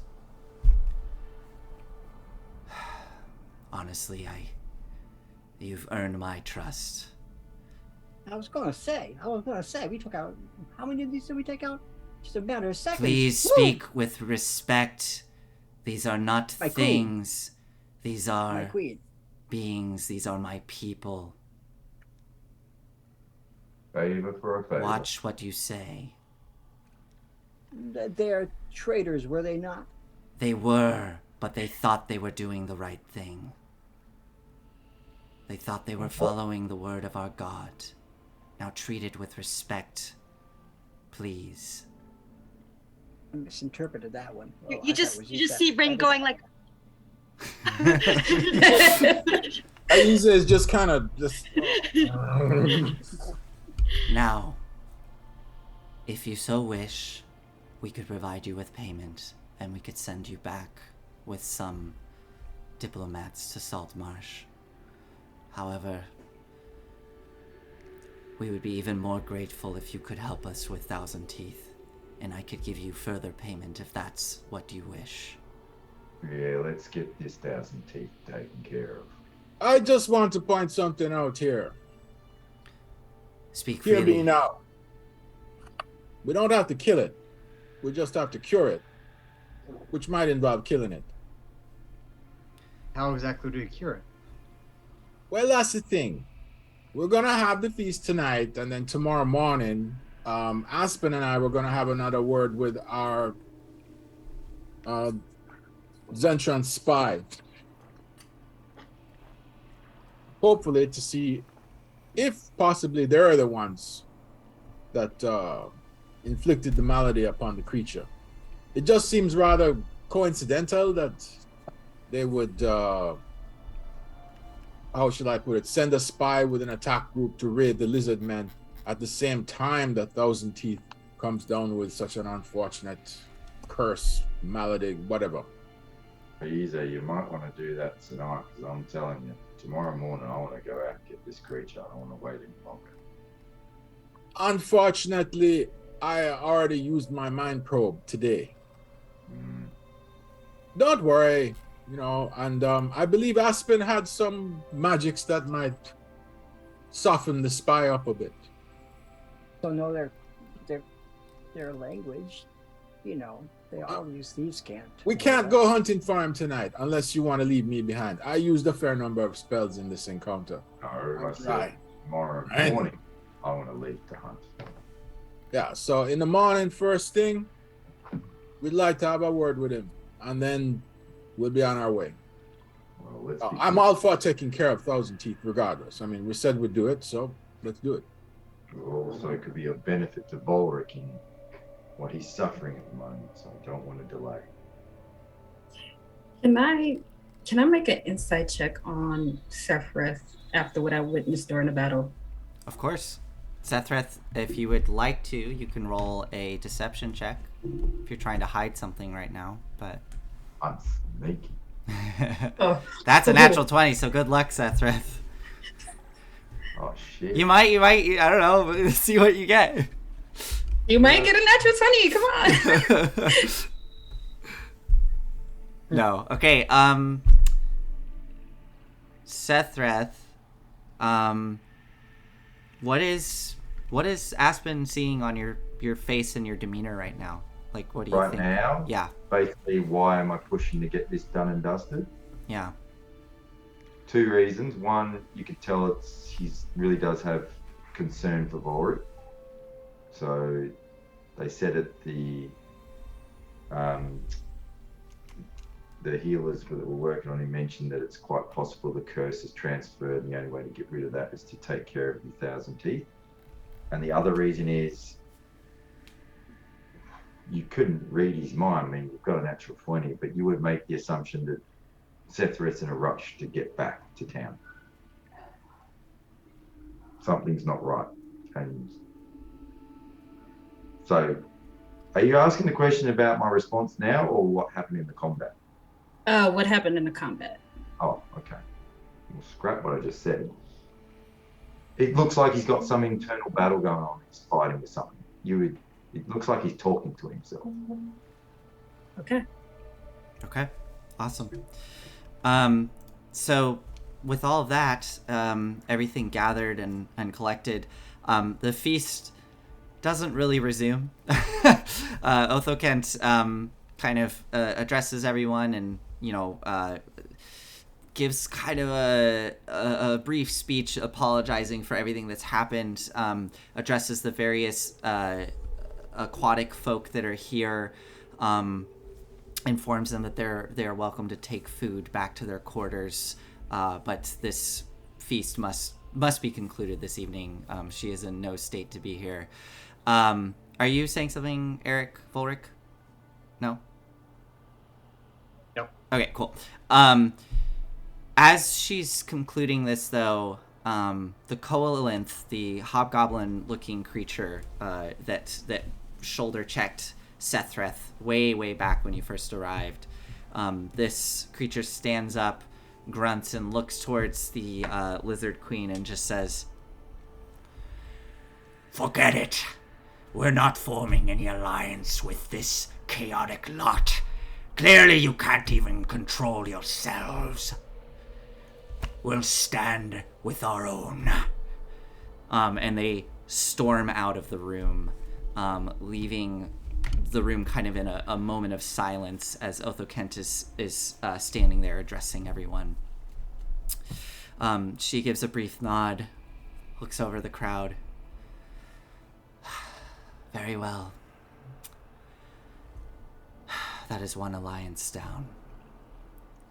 I do hope that the rest of you will maintain this alliance with us. There are greater things at stake right now. The Sahuagin may be coming for us now, but they will be coming for you next. Have a wonderful evening. Please take some food with you. Good night. And she's going to turn and leave the room with a huge escort of guards.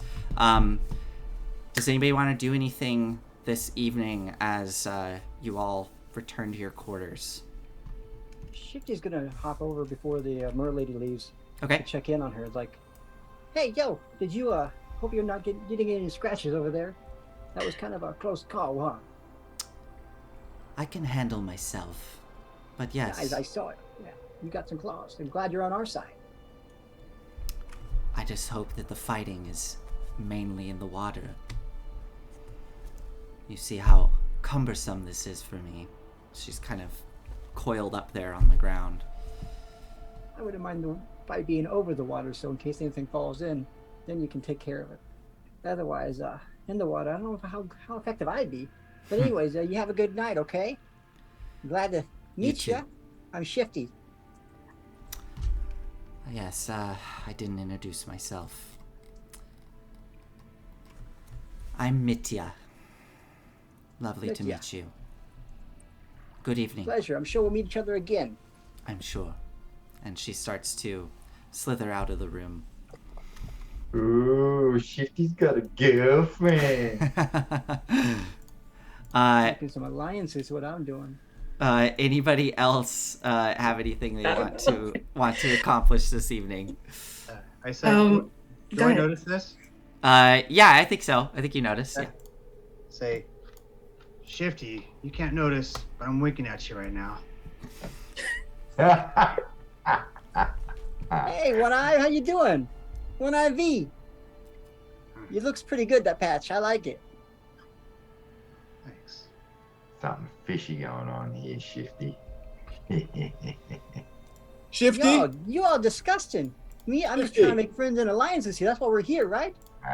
From future Shifty. trade agreements. I all prosperous.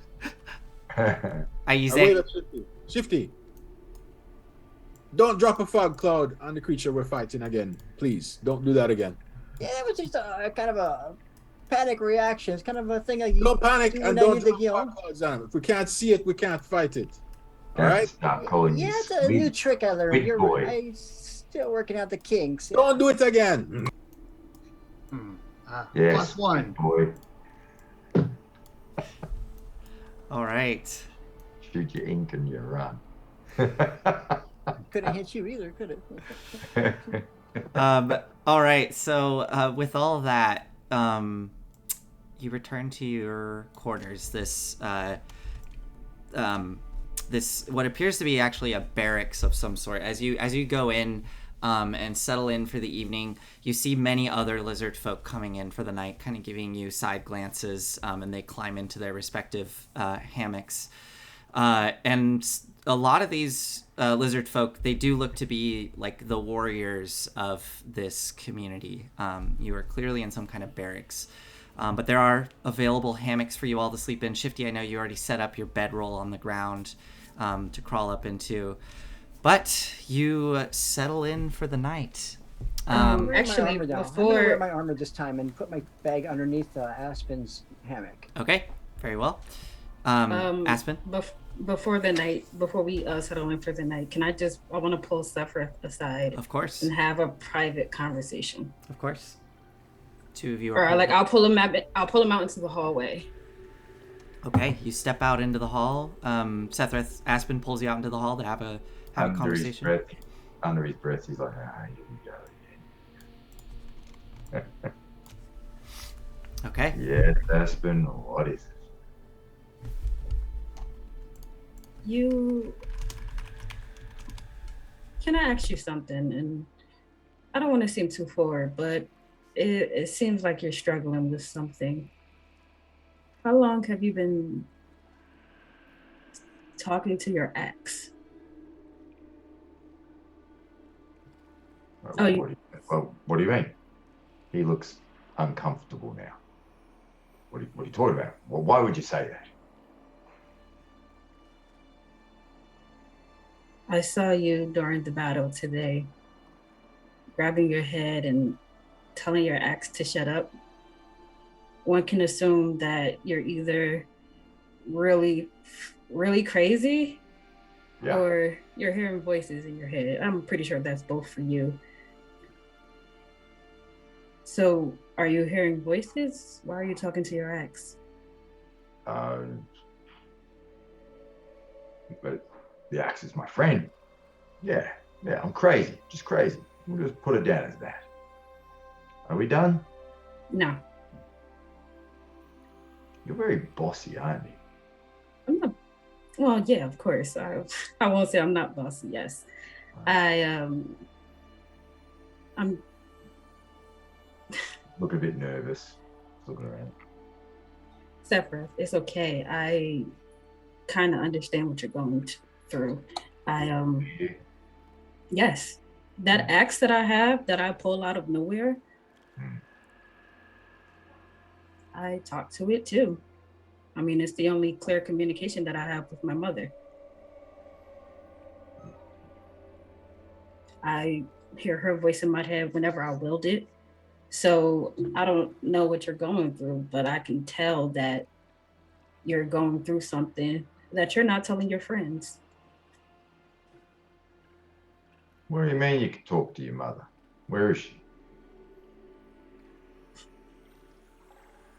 My mother is in Avernus. I'm not familiar with the place. Is it nearby? Yes, it's where people go when they die. And the afterlife. Yeah, but like the bad afterlife. Oh. Like where tortured souls go to get tortured. You're not really a religious person, are you? Like, no, I don't believe. Well, I believe in the gods, but I don't put my faith or my life in their hands. I control it myself. I believe in what I can wield. It's the only thing I can control, so I don't think it's worth putting time into something you can't control. Life's complicated enough as it is. So what happens so when if your mother's passed away, it's her soul you're talking to? Not quite. I see you're trying to change the subject. If you haven't noticed, I'm very, very good at reading people. Are you saying you're losing control of your mind, or why are you trying to get out of this conversation so quickly? Because it's making me uncomfortable. So why don't you go talk to your friends? Or have you? No, you haven't told them yet. Why would I? Because they're your friends. Just crazy. And I've always been crazy. They know that. No, Sephiroth, it's more than that.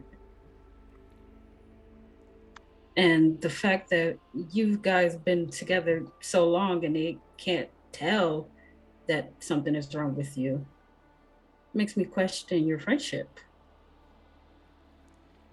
I mean, do you not trust them or something?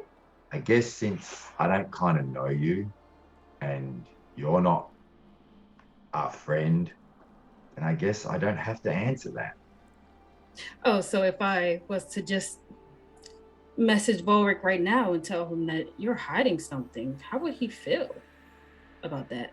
He's a big boy, and if he wants to talk to me, he'll come and talk to me. So if you want to talk to him, go ahead, love. Nice chat. Sethrith starts to stroll off. Bloody stick beak. He says over his shoulder as he goes. All right. Aspen, you are left in the hall for a moment alone as Sethrith leaves. Sethrith, you hear that voice creep back in ever so gently. That was very good, Sethrith. You really are a leader. I just wish you would see it. And we can help you become an even better one. Oh, you're muted, I think. There's some sort of silence spell is wont to happen. Spell it over me. Shut up. Why do you always have to keep bothering me?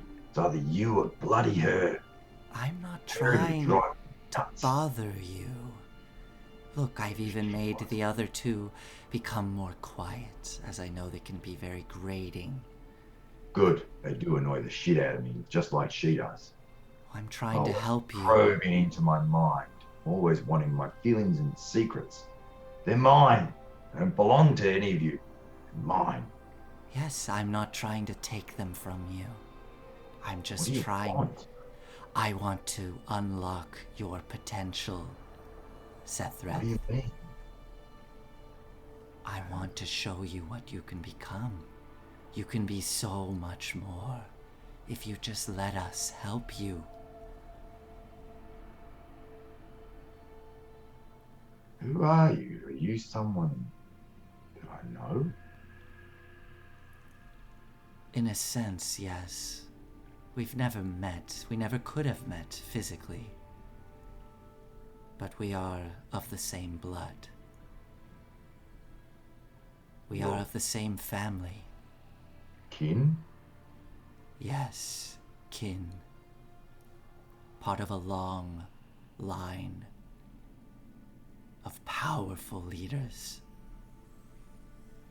And all of us in here can help you, Sethrith. If you just let us. Are you on a different plane or like her mother is? No.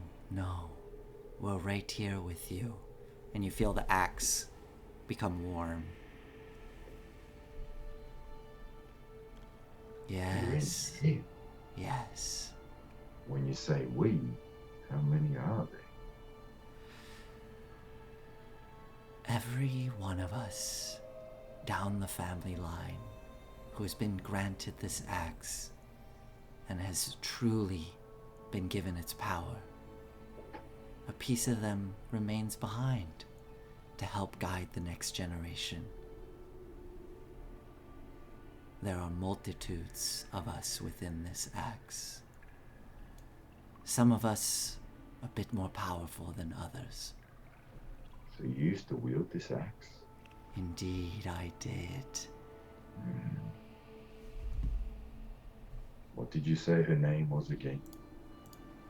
Putting the DM on the spot. You're asking. It was Onka Iron Tusk. No, oh yes, his name. That's her No. name. The one that's talking to you now. That is her name. And the axe was, did you say Oh, Gold or Morva? Is that right? that's right. Golgol Morva. Does it mean break spirits or spirit breaker? In the common tongue, yes. Hmm. But that is what we are able to do to our enemies, to those that disobey us. We're able to break them and make them follow, so that we may show them a better life. Please, let us in. You have so much potential. Why do you think you had this with you when you were found in the snow, chained to your arm? I don't know. I've always wondered that. Why? That will come with time.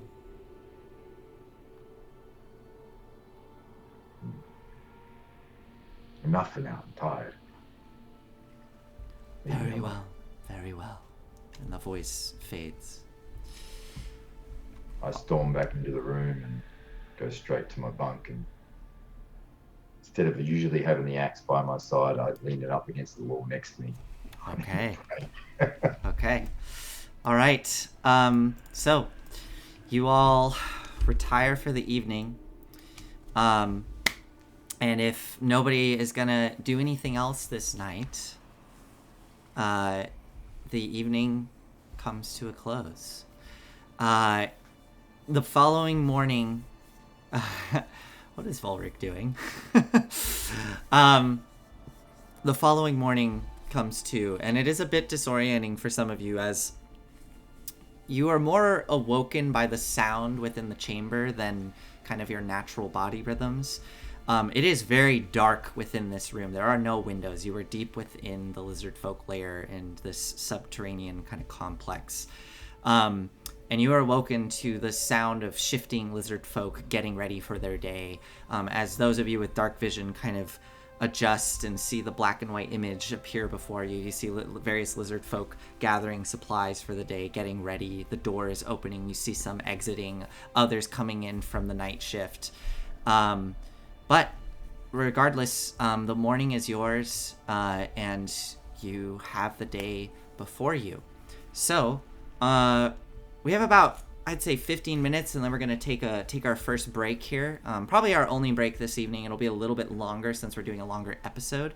But I would like to check in before we take the break to kind of see, is there anything you all want to do before you, I'm assuming you all are going to head out into the swamp to confront Thousand Teeth. I know Aize wants to go speak with the spy. But did anybody else want to do anything? I just want to check in. Nope. I think unless we have him with us, Shifty's pretty short, and I'm pretty sure most of that swamp water is going to go above his head. So do we have any kind of a floatable or rafts or anything like that, or anything we could use that I guess they don't use any. Perhaps we could get back to our ship or something, or use some plank wood. The ship is about a day away, and it's in the opposite direction that you've kind of gathered. The layer of Thousand Teeth is south of your position. Your ship is currently anchored north of you. So, is there a way that we can make sure that I'm not happen to be like a Yoda on a? I don't know. Oh, gosh, on Sephiroth's back or something. If you can think of something, then we can see if it works. Yeah. Well, I ask one of the I guess, not the queen. Obviously, she's probably busy. But I'll ask one of the people that I recognize that were, higher up than the regular one, or maybe some of the people in the room, like, hey, excuse me, do you have? And I ask Aspen if she could. Do you think you could find me something so I'm not drowning in here? Because I don't need boots, of course. I wiggle my toes, but I really don't want to get those leeches stuck in on my toes either. I got a kind of a weird feeling about that. I think it would be better. This lizard folk just kind of looks at you. The sort of, they kind of have articulated lips, not quite, it's a little stiff, but it curls back, revealing the row of teeth, and they just go, ha ha ha ha, you'll be fine, little child. And they go out of the room. Huh. Yeah, this is not my environment. Aize, if nobody else wants to do anything, Aize, you are going to head to speak with the prisoner. I will check to see if Aspen is awake. Okay. Yes, I'm up, and I am probably glaring at Sephiroth right now. Okay. Yes. If I could interrupt you for a moment, I would. I require your assistance. We were gonna have a chat with our spy friend. Oh yes, Ralph. We're gonna make this quick, right? Oh yes, I mean we definitely need to head out. I mean look at Bulric's eye. I think I might be a tentacle poking out from behind that patch, but anyhow. Well, I mean, this sort of on par for him. He is getting older. This is true. People lose their black, I don't know. I don't hang around a lot of old people, so. Well. They always say youth is wasted upon the young. Yeah. And I will follow you out. Okay. And I will purposely make eye contact with Ulrich. Okay. I make eye contact with Volric as well. I'm glad they don't make eye contact with me because I kind of like try to blend in and follow I along do with not Aspen, look at but I don't want to be left Shifty. behind with Volric. Yeah. Okay. Okay. I'm gonna keep an eye on Vol. Oh my goodness, guys. Okay, okay. All right. So you all, Aize and Aspen, you get escorted to the prisoner quarters. Sorry for the rest of you. It's gonna look like a black screen, but you get escorted to the prisoners' quarters, and the door opens, and you see Rolf sitting in there, just kind of as you come in, they turn to address you, and they just look with that cold, blank stare, awaiting to see what you do. What are you gonna do? Oh my goodness! Look, he's in his professional mode. Do you mind doing your thing? Sure. I get up close to Ralph. I make sure he's staring straight at me. Okay. And I'm gonna ask him, Ralph, do you believe in the gods? I've seen their power. Yes. And do you know what happens to people that are bad? I've heard the stories, but I've also heard that you go to whatever place is best suited for you. You could be a terrible person, but be one that worships the hunt and then end up in the endless hunt. Now, why wouldn't a person like that end up in the hells, huh? Some souls are just meant to be tortured. Now, what if I can tell you? I can guarantee that you don't end up there. Tell us what we want to know, and I'll make sure you and everyone you love stays out of Avernus. What do I have to go on? Just your word? You have to give me more than that. Can I don't know if I want to do this with Okay. a Yuze in the room. Okay. I was thinking you were just gonna hex him, but this sounds really interesting. I take out archive. I'm taking notes. Go ahead. Yeah, I'm gonna call on my blade, and Okay. I will hex him Okay. for what do you want? Wisdom or charisma based? Hold on. I'm looking at what the save is for. Keep in mind, hex is for ability checks, Ability check, not yeah. saving throws. You're all so evil. Intelligence. Intelligence? Okay. Okay. Okay, so the blade comes out, you hex him. There's kind of a... What does the hex look like? Is it kind of something appear around him, or... Yeah, you see the symbol that's on the front of my hat. I kind of take my fingers and I grab his. What do I grab? I'm gonna grab his shoulder. Okay. And that symbol begins to brand itself into his skin. Okay. All right, so as you grab his shoulder, Aize, you start to see, like, right at the neck, this, like, fiery hot symbol start to... and it is... It looks to be a broadsword or some sort of long sword with a pair of wings extending out from either side, and it's surrounded by a chain that there. He kind of winces. What do you do next? As long as you have that mark, your soul belongs to my mother. If you don't want to die today, tell us what we want to know. Again, this is all just words and illusion. Illusion. Okay. I'm ready. Aize, I require a moment. Please take over. All right, Oh. Go ahead, Aize. We just have one question for you. We know you're up to no good regarding these fair lizard puppies. not fear. Certainly innocent of whatever crime we assume. The question is, do you happen to know if, or actually, let me rephrase that. Did the Zensha or you have anything to do with the current condition of Thousand Tooth? Did you poison it, curse it, or, have anything to do with its current state? Then I mind probing. Okay.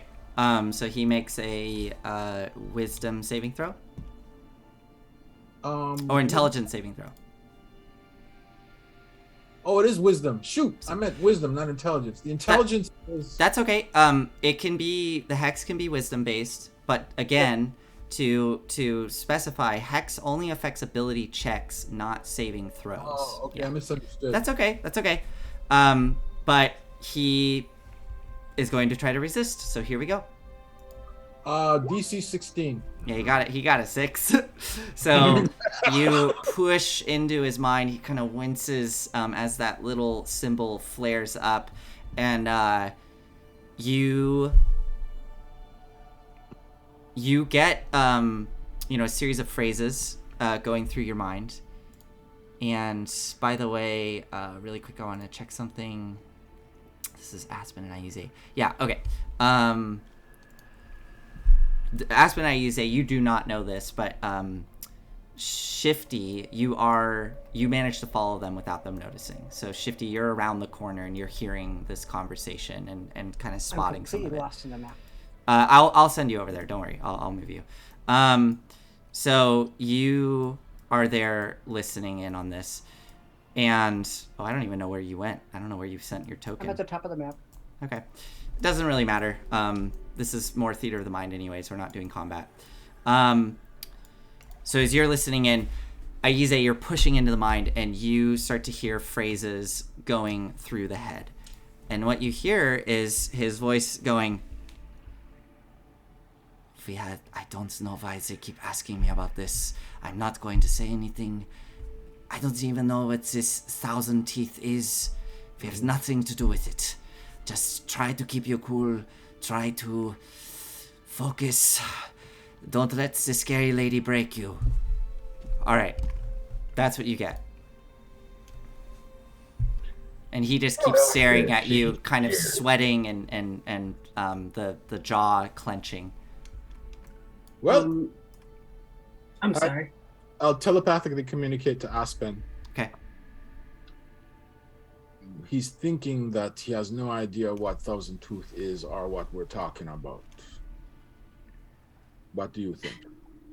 I think he knows more than... Well, he's a trained spy. Of course he knows more. I'm sorry for what you're about to see. And I begin to speak Inferno. Okay.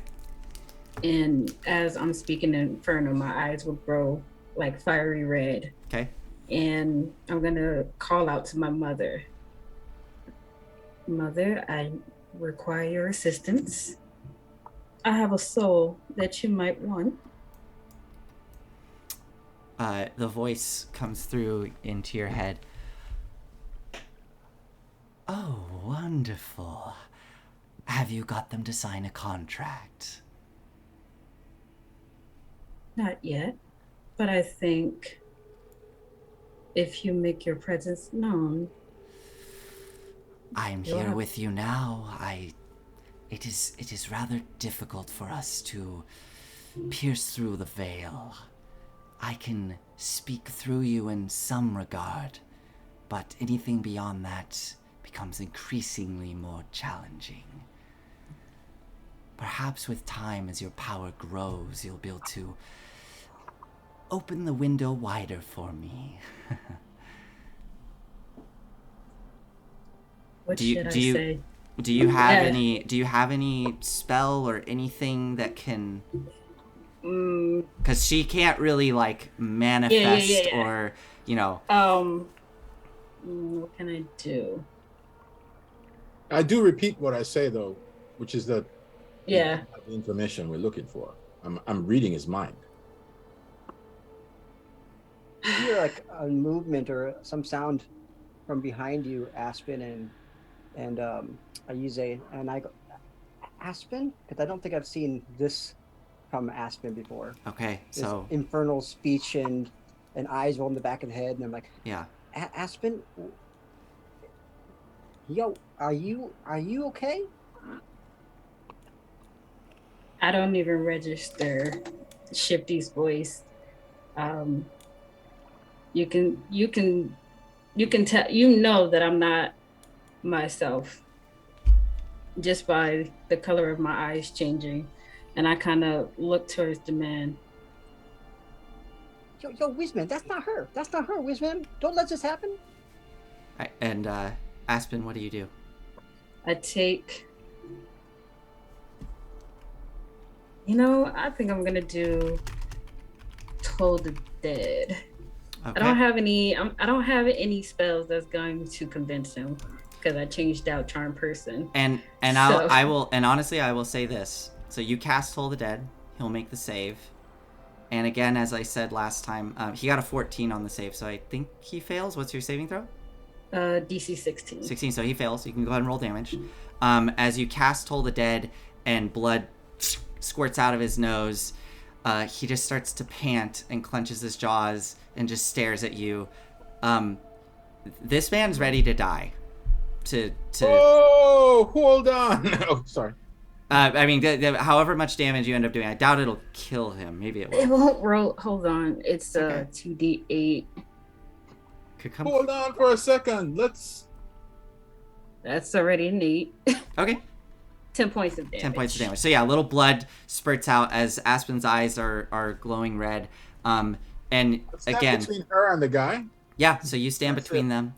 I think we're done with this now. I yank on Aspen's coat, like coattails. He's ready to die. Aspen, come snap out of No, it. I think we're done with this right now. I think you need to step away and calm down a bit. Okay. I mean, I said it the last time, but this time I think you're done. I use this right, Aspen. Come on, let's go back to the quarters. Okay. Aspen, do you follow as they're trying to guide you away? Let's get you some water. I say to my mother, is there anything that I can say to this man to get him to talk? Those types don't talk. It is. Aspen. Shifty, this is. She's saying it in her head. Oh. You hear the voice. I'm afraid that's on you, dear. You have to use your words, try to convince people. Make deals, offer them things that they may want. But if he does not have faith, well, that is very challenging. I know, though, as you grow in power, my presence will become more known. You will be able to channel my powers more effectively. And I think we can convince many people. Just have patience. I'm here with you.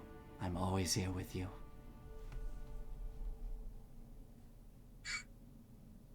And then once she says that, I will let her voice fade to the back of my mind, and my eyes will return to the purple that they once were.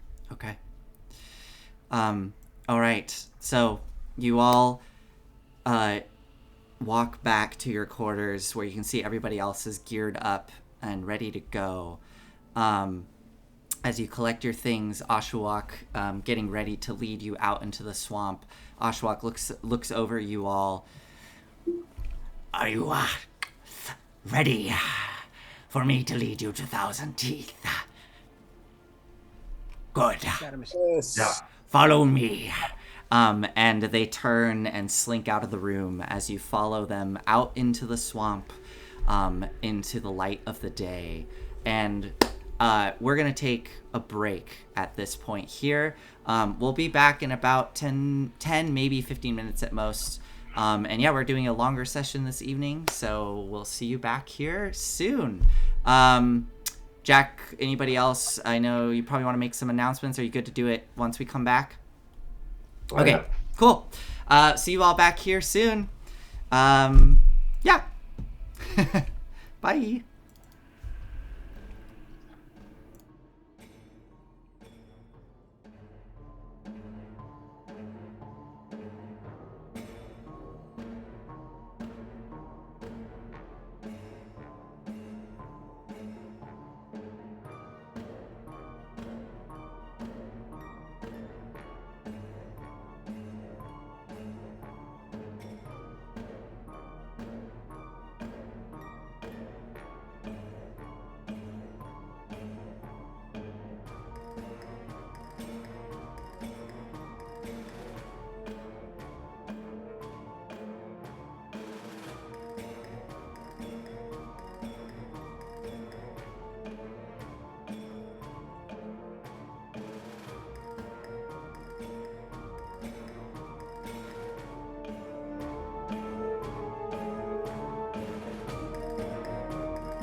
Hello, welcome back to Dress to Quest. We're gonna jump right back into the story, but first we just want to do, some folks want to make some little announcements and things like that. I believe, Jack, you would like to go first. Yeah, just quickly jump in and talk about my business, Project H2. You can find me on Facebook, and also we have a webpage, projecth2.au. Generally, I work with acrylic and mostly timber and make a lot of unique items, ranging from dicer towers to cases to carry your gear around in. Also work in weddings and crafting cosplay kind of style weapons that glow and do cool shit. Eric has also probably the nicest thing I've ever made, to be honest. And I'm glad he owns it. It is So, awesome. but also I'm expanding into different areas, trying to find more affordable things and things that don't take me weeks to make. Although I do like doing these things, but these are kind of more once-off orders. And as you can see in the background, I've recently got into LARP weapons, cosplay weapons, and importing them, and they'll be going up on the website under the pop-up market very soon. But I like to show you some of my favorites. Those are awesome. Stay. Ah. How badass is this? So yeah, Stormbreaker. It's very cool. And Is it's that all all out of foam? the special foam, yeah. So it's still got some weight to it, but it won't break. And it's not cheap plastic. The quality is amazing, and it took me a long time to find a supplier to even get the big, larger size. So that's pretty cool. And I like axes, as you can tell. I mean, the axes never end, and the weapons never end. Those are awesome. But yeah, for you Gods of War fans, check out this quality. Pretty cool. I mean, it looks almost real. Fantastic. So, yeah, these are really cool. Coming to online as well very soon. Any Warcraft fans out there? Got the swords from that. From the two, the King, I think, was wielding this in the movie. Any Link fans, Zelda? Got Zelda sword. Yeah. Awesome. Pretty cool. And they're all really, really good quality. Not the little tiny, cheap, crappy plastic ones. Any Games of Thrones fans? Jon Snow's sword. Nice. There we go. This is actually really cool. It's a lot better than I thought, that one. Oh, The Witcher. I'm sure there's a lot of Witcher fans. A lot of Witcher swords. So Awesome. these are really, really cool. And last but not least, Lord of the Rings fans, we got the Elvish sword. Yeah. And of course, Aragorn's beautiful sword after it got recrafted. So yes, anyway, got all these goodies. They're going to be coming up very soon.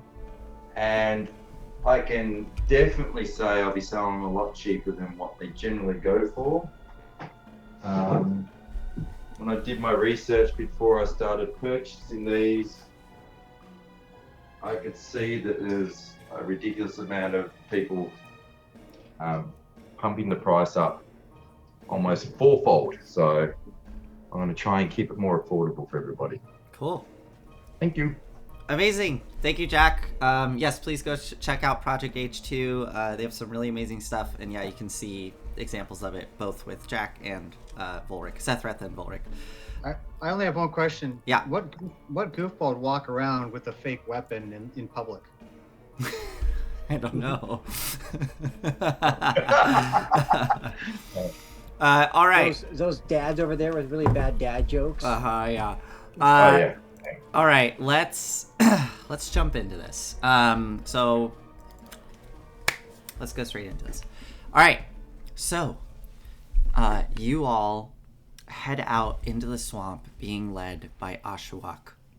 You start to head south towards the lair of Thousand Teeth. It is a brisk, cold fall morning this day as you are pushing through. Thankfully, the insects are relatively low due to the cold weather, but those of you like Shifty with exposed feet, your feet do get a bit cold having to slosh through the mud, and some of you can feel the I'm water. on the back of Sethreth, okay. Sethreth's shoulder. Okay. I'm not walking through that. All right, so I don't know how deep it is. You're going along with Sethreth, but you push through the mud, through these trees, and it takes you quite a while as you follow the banks of a river. Continuing down this river, throughout the day, you see various things that pop up that Oshawott is able to guide you past. At one point, you can hear some moaning and shuffling off in the sunken forest, the submerged forest off to your left, and you see a variety of undead that seem to be sloshing through the muck, and Oshawott just quiets you all and lets them past before leading you further. As you're going, Oshawott turns and says, We still have issues with undead in these waters. Many died many, many years ago. Come, follow. And you continue pushing south.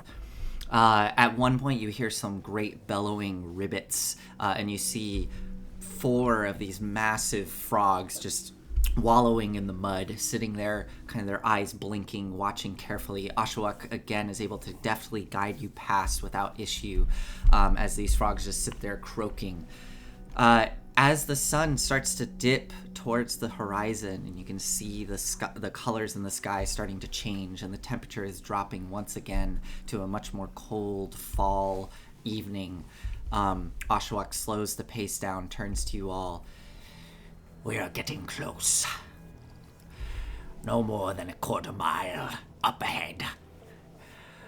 I will be hiding off to the side to observe. I don't think I will be able to assist in this. God. Thousand Teeth, we are forbidden from drawing blood.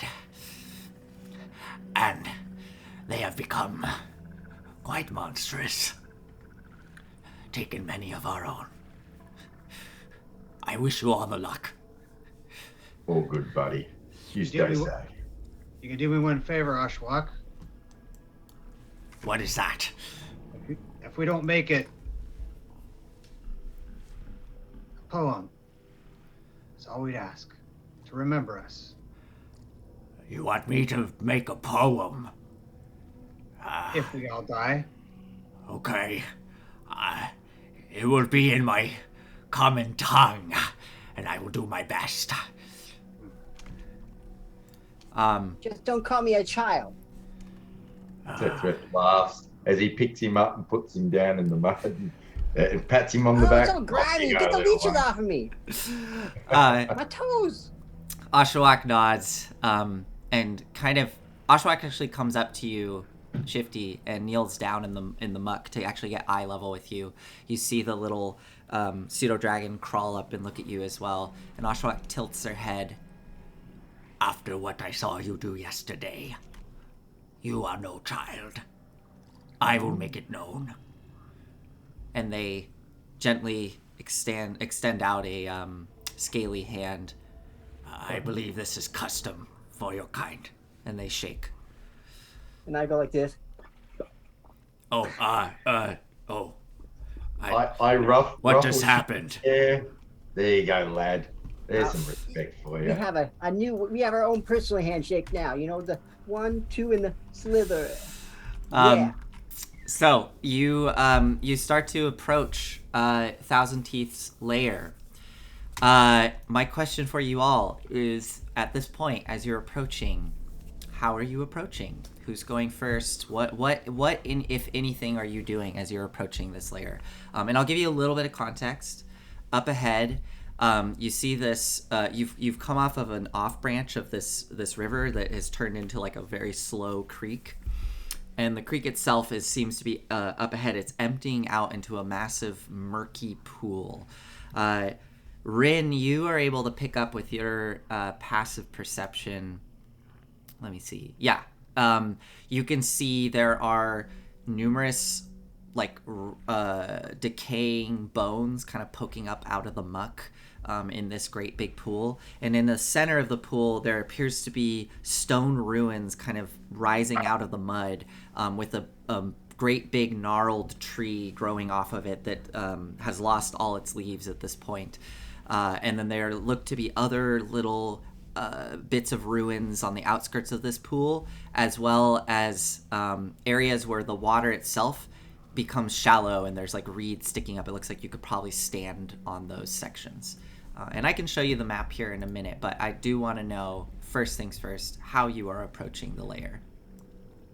I'll go first. Not on the back of You Sethrath. go first. Okay, so Sethrath is going first. If we're Actually- doing normal order, I would be behind Sethra. Okay, and I'm going to show Just you. a question. Mm-hmm. If Shifty is on my back and I'm gonna get off your back. attacked, they're not going to be at it. They have to go through me. If you are fighting with Shifty on your back, I mean, if we get ambushed, oh, like not me literally charging in. Master are you Blast. asking? Can you access your axe? No, meaning if I'm in front, Shifty's on my back, and say I fall into a trap or an attack, would I be able to take most of the brunt of it, or? Yeah, I would say that. Yeah. I would just jump off your back. Are you kidding me? I'm not gonna take the brunt for you. So I will be in the back. you'll be in the back. Okay, so I have revealed the map here for you all. Go ahead and position yourselves how you want, but what I want to know is you know, South. are you trying? You're going south, yeah. Are you trying to be quiet as you approach? Yeah, so I was going to say, before we step into the kind of Mm-hmm. combat area, so to speak, Mm-hmm. I say, Ren, I know what you're about to say. now'd be a nice time for that spell. All right. That's totally coincidental mention. That's for Pass Without a Trace. Okay, so you cast Pass Without a Trace. The shadows cling tight.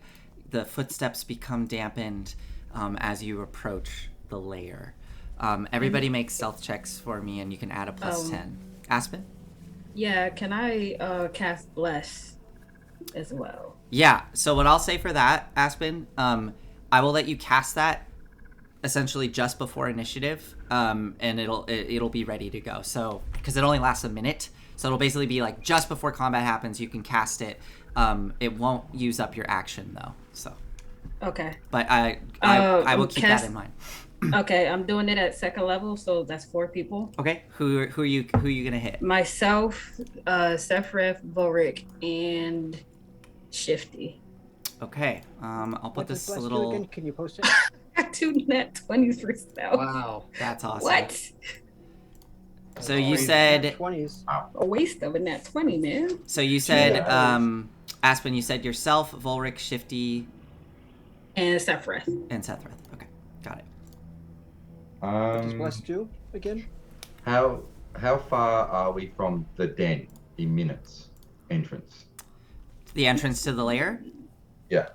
I would say at this point, so once I get all these stealth rolls, you are approaching at this point. We'll call it, let's just call it 100 feet away as you're starting to approach lair. I just revealed the map for you all so you can get an idea of what you're working with here. Okay, So- cool, bananas. So I will use up some turns to bolster my team and myself, Okay? and they last for 10 minutes. Okay, excellent. So I will first touch the axe. And if you don't mind, Nathan, role playing with me a little bit here. Absolutely. I'm going to try mentally talking to it instead of verbally. Okay, what do you say? And I'll look at it and go, "Are you there?" Of course. What can I do for you? When you said tower, great power. Yes, yes. We can help you. But on one condition. And what is that? You need to tell me who my people are, who my family are, once this is done. Of course. Yes, of course. When the combat starts, I would like to tap into that then. Good. We'll be here with you. Jack, I'm gonna send you something in your journal in Yep. in And, 20. yeah. And that'll give you an idea of what you get access to as soon as you decide to do that. Roger that. So for now, I'll bolster myself. Okay. So going forward, I get to roll a d3. So I'll roll a d6. When I roll a hit, I reach over to Volric and lean my axe towards him and say, Volric, place your hand on my axe. Are you flirting with me? Ha Ah, and I put my hand on it. And I concentrate. I said, this will help you hit more true, my friend. So from the next 10 minutes, you also get to roll a d3, so a d6, and add that onto your to hit Wow, every attack? every attack. So you get that. I think that stacks with Bless, I guess. So you get to add a D3 and a D4. Oh, Jesus. should we just say we won the fight? Yeah, it's over, yeah. And then I look at... She's still annoying me, so I actually go and put my hand on Shifty, on his head. Little one, touch the axe. This will help you also find your target more true. You're muted, Josh. There you go. All right, man. Yes, And I trust you. I concentrate. think And you feel the weapon get warm in your hands, and your hand just stays warm after you take it off. Same for you, Volric. And that's it. I've used up all. I only get to have 3 until I have the next long rest. Okay. So they're gone. Awesome. And I'm sorry, can I also call out my axe as well? Yeah, so I have that and my shield out. Okay, excellent. So Volric, Sethreth, and Shifty have that bolstering from Sethreth. Okay. I look at Aspen with a shield and I go to Volric. Do you want me to use my shield as well and just try and draw the attacks while you guys do the slashing? Or are you happy for me to just go crazy like I normally do? I want to see you go crazy. Seems to me like going maybe crazy you is could what try you to do best. do some bait for it or something. Get it out of its lair. I like The water looks a little. The swamp. Can we tell how deep it is? It is incredibly murky. Don't forget, we're probably going to get swamped by make a survival check for me, Shifty. I'm gonna take a big old stick, like a long one that I can find. That's like twice my size, I guess 6 feet, and see if it hits the bottom. You're gonna throw it? No, I'm gonna try, tap it on the edge of the water. Okay. But really quietly. Hopefully, it doesn't actually bring something in. Is Okay. it insight or no? You said survival. Survival. Okay. There we go. And is everybody placed on the map where they want to be?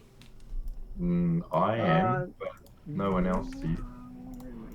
My guy's not there. Okay. I'm gonna stay in the back with Eloise. Oops. Yeah. I'm gonna go over here by some roots here, and Okay. this is Are we where the going guys 2 are by hiding, right? 2? Or are we going in a single file? Ulrich, what's your thoughts? I think since we're all using this pass without trace, we take a more kind of aggressive movement. Of course, in my case, I have the cloak, so I don't mind wading or swimming my way through here if I have to. Okay. If you And want to get through the water, you can stay on my shoulders. It'd be safer for you. All right. And Aize, are you good where you are, or did you want to be like further off the map? Because I can extend the map if you really want me to, but Extend it. I'm I fine see a where little I bit am. more land. you are now. Okay, cool. I want to make sure that I am within 30 feet of Eloise at all times. Got it. Eloise, Eloise will. Oh, she needs to make a stealth check as well. Eloise will. She'll kind of follow close to you, and Aspen. Could you show a little bit more of the land to see if I could do a to go around? There's not really more land for the map per se, but I could just like make it bigger, and there will be empty white space if you wanted to go around. But for theater of the mind purposes, yes, you could. You'll see kind of to here, Shifty. This is the creek that spills into the pond, and then on the other side, it's all just like swampy marsh kind of bog. Okay, so How deep did it look when I did the stick thing? Was it like, did it go to the bottom and touch? what did you get for your survival? 11. 11. You don't really know. You put the stick in when you're at the edge, and it goes down to maybe like, 3 feet. But as you try to extend it out further, it keeps going down. So you have no idea how deep the center is. Yeah, I said, yeah, no. If I fall off of your shoulders, I'm just gonna drown probably. Okay. Maybe I won't drown, but there's. And Aize. I will have Archive move with Volric and Sethreth. Okay. Or that's. I mean, assuming that we're not rolling initiative yet and they're advancing. Yeah. then- So let's get into this because you all are kind of moving into the space now. And Shifty, you were before you I'm moved. gonna go over Shifty, to this side over here. is that where you were doing the stick? Yeah, I'm gonna try to. No, I was doing it in front of them, but I'm gonna move it over. If you were to doing the here stick now. over here, let's wait to move you because people are kind of there's a lot going on here. So hold on, Shifty. Stop moving your token for a second. You were over here and you were poking the stick down into the mud. As you're finishing that up, you pull the stick out. Go ahead, Rin. Yeah. Oh, so pass without a trace. You gotta be 30 feet within me, around me. So just heads up. Oh, For... it's- 30 feet Yeah, around. so- Okay. No, so as a reminder, it's the casting. You don't have to remain within 30 feet. Okay, great. Cool. So Shifty, thankfully you have this pass without a trace. I would like you to make one more stealth check for me as you are trying to do this extra action of putting the stick into the mud. As everybody else is creeping through this swamp, going up to the layer. As you get closer and closer to this murky, muddy layer, the smell starts to become really intense. It's a mixture of that bog water with a strong scent of kind of rot and decay as you see these bones poking up out of the mud. And that tree, as you're approaching it in the center, you see that many of the trees around here, their color, the color of their leaves has started to change, but they haven't lost all their leaves. And this tree is just dead in the center. Shifty, you got a 17. Okay.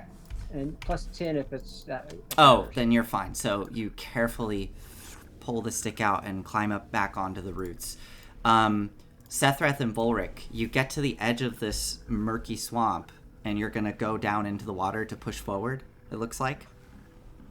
Yeah. Okay. I'll turn towards Sethreth and I say, remember, this might be deep water we're walking into. Not for you or I, my friend. I'm just more cautious about those little minions. They swamp us. They're easy one-on-one. If there's a lot more than last time, could get a bit hairy scary. All right, you push off into the water, and Archive behind you gently floats. Volric and Sethrith, by the time you get to that portion, the water very rapidly the bottom drops off, and you find yourselves having to tread water.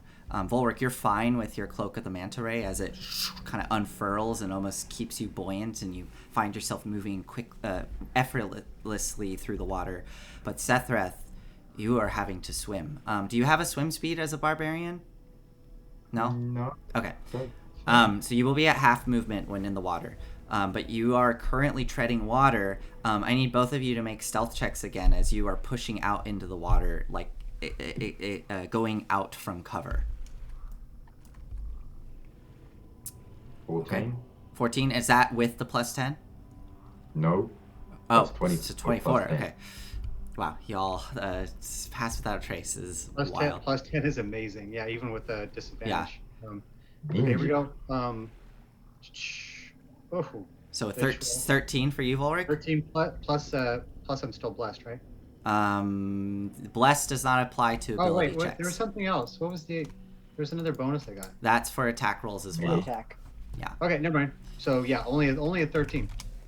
Okay. So I'm making some clinking noises. Yes, with you the are. sword. You are sloshing through this water with Sethreth at your side, and your armor's kind of creaking. Look, you old fart, making too much noise. It's not my armor, it's my bones. As you finish saying that, there is a displacement of water next to that tree. You see the muck kind of. You see that? Here it comes. Oh, I need to get my feet planted. Closer to us. What do you both do? If nothing's attacking us yet, I'll start backing up. Okay, Sethreth, Yeah. what about you? Yeah, I'm going to do the same. Start Okay, swimming so backwards. you start to swim backwards.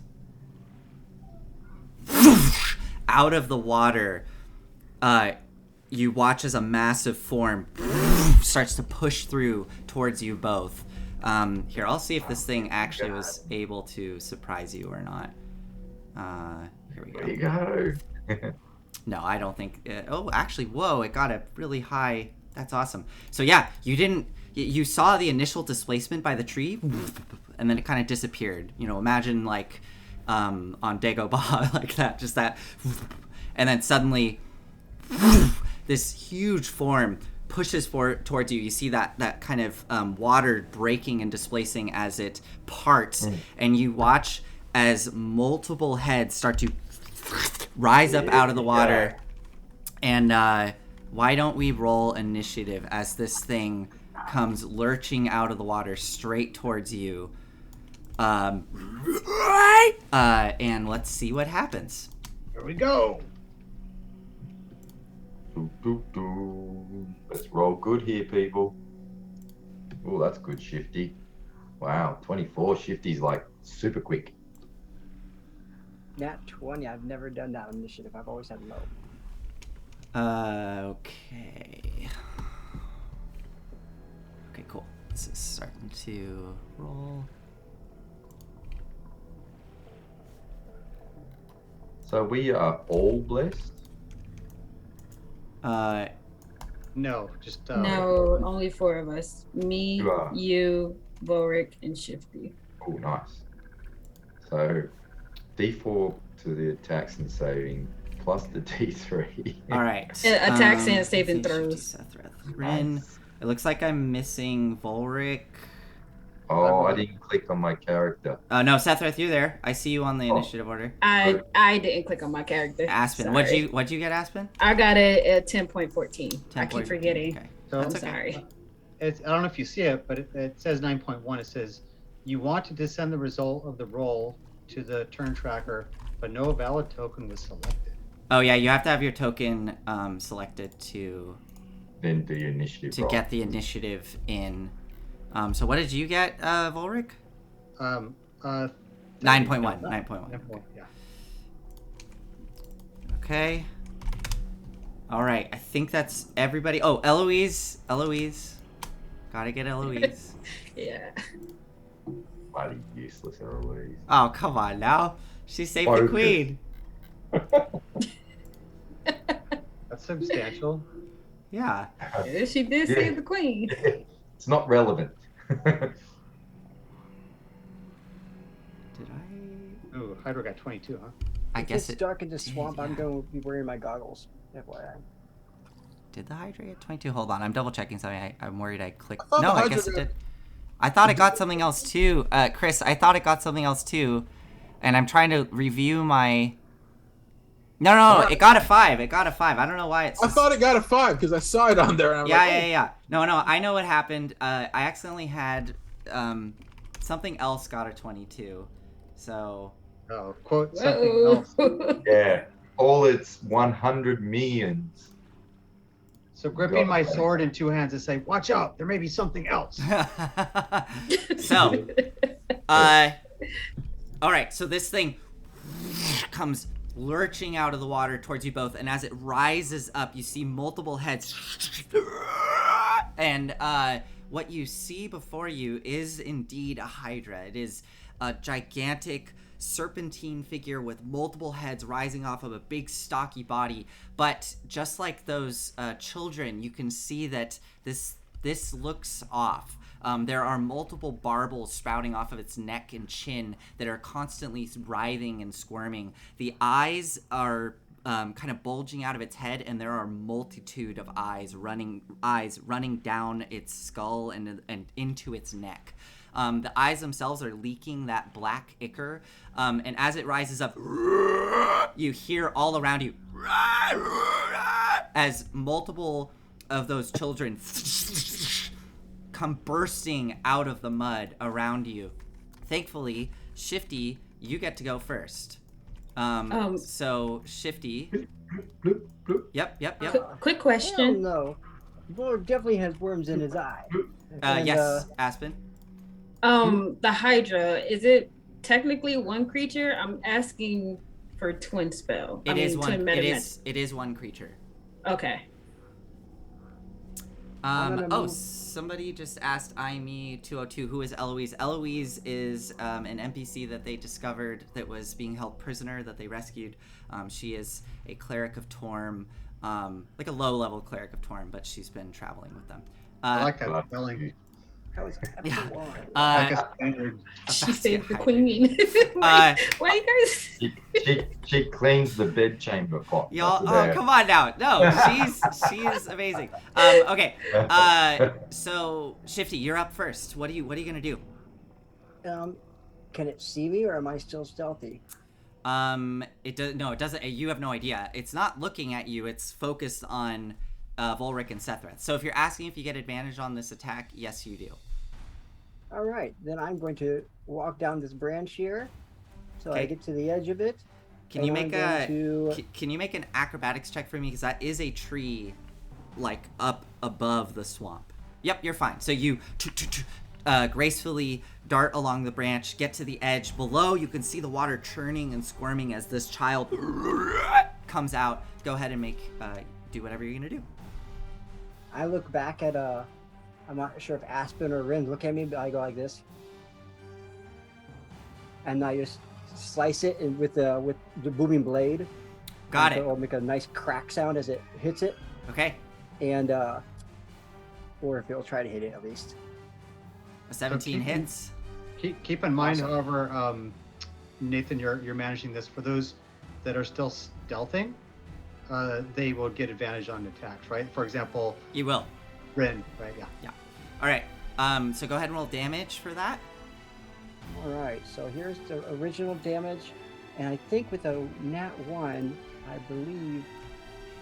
Oh, that's just 3d6. Okay, yeah. So it looks like I got the lowest, but I also get to add d4 plus That- 3. So 8, 9, 10, 11, 12, 13, 14, 15, You s- 6, 7, 18 plus d4. So you stab into the the d4 for blessed is for your attack roll, not for damage. But you stab into the child, and with a pop of thunder, poof, and it bursts into goo and ichor. It is instantly eviscerated as you become aware these things are rather fragile.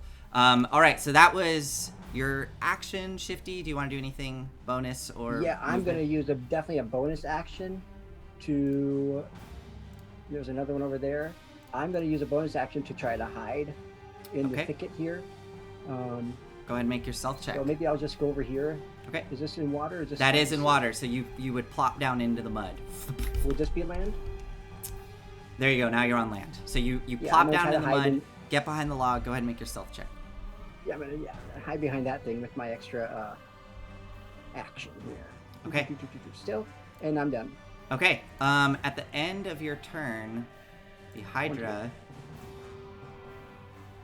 is going to use a legendary action, Of course it does. and it is going to. Oh, I didn't have my stat block open. It is going to bite down on. I think on Volric, because you were the one making the sound. So it Yeah, comes down towards definitely you, Volric. Volric. Yeah, So here we go. This is a bite attack on you, Volric. Just one. Just one. Come on. Just a little bite, a nip. Come on. Just roll for me, please. There we go.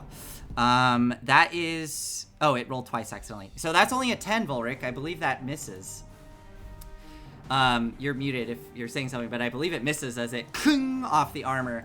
So that's the legendary action. Next up are the children.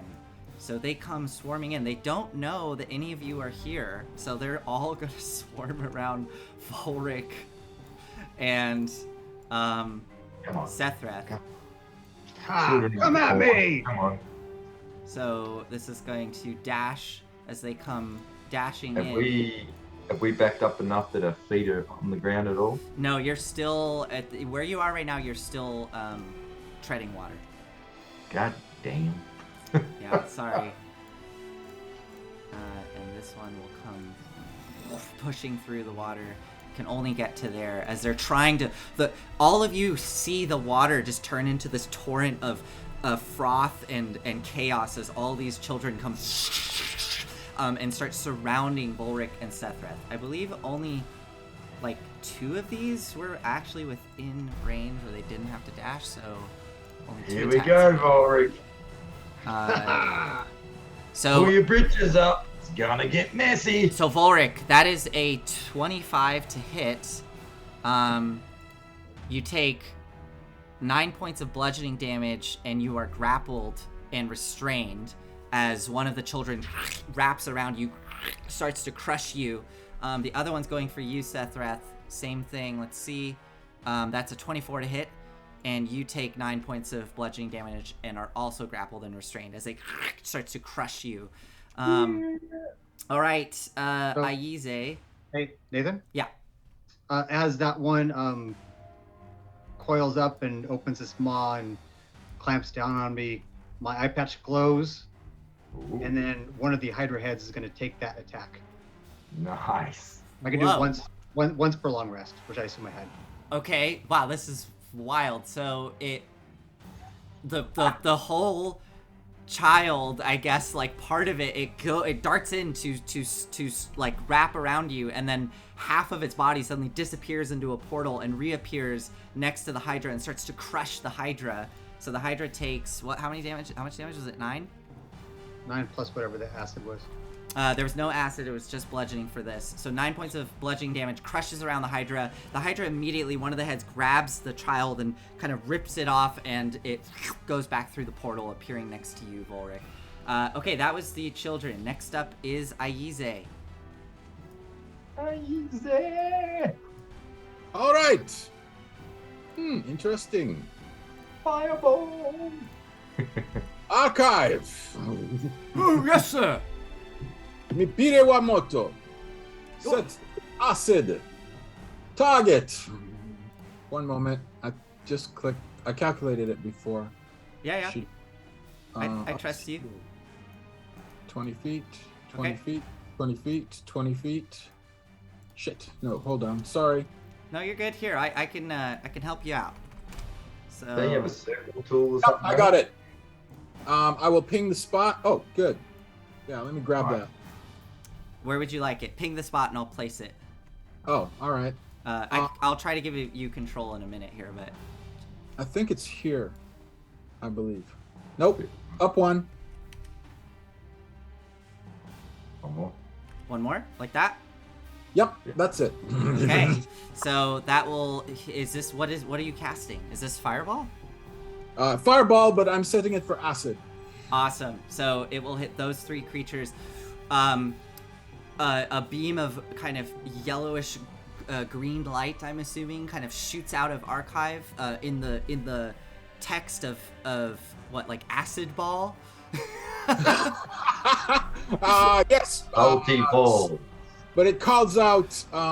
What is the term? I think I meant. Yeah, I did use it. Yeah, but it's fireball is Mapira wa moto. Okay, and as that flies out and erupts in a huge splash of acid, they make dex saves, and go ahead and roll your damage. Ugh, 20 points. 20 points. Luckily, the children failed, so they are burned up with the acid being destroyed. And the Hydra takes 20 points. And I think... Or no, it takes 10 points. 10 points of acid damage. It starts to squeal, and it does see you over there, Aize, now that you've revealed yourself. I fired it through archive. Oh, you did? Well, but you would have it's a verbal component, right? You'd have to speak the spell, correct? Yes. So It might notice me. So I think it notices you as you have to say the spell, unfortunately. But Volric yells, "Bookworm beats sea snake!" Ha ha! one of the Hydra heads rolls with all of its eyes. All right, so is that it for you, Aize? For my bonus action, I will move Archive. Okay, awesome. So he'll go 5, 10, 15, 20, 25, 30. Awesome. Can Archive be attacked? Archive is only vulnerable to Dispel Magic. Got it. Otherwise, Archive is intangible. Understood. All right, so Archive floats away, and I believe that's your turn, Aize. Next up... That's it for me. That's it for you. Okay, next up is Sethreth. Yeah, go ahead, Sethreth. First things first, he's gonna rage. Okay. He likes raging. Let's see what the goodies we get this time when we rage. Let's do a D8.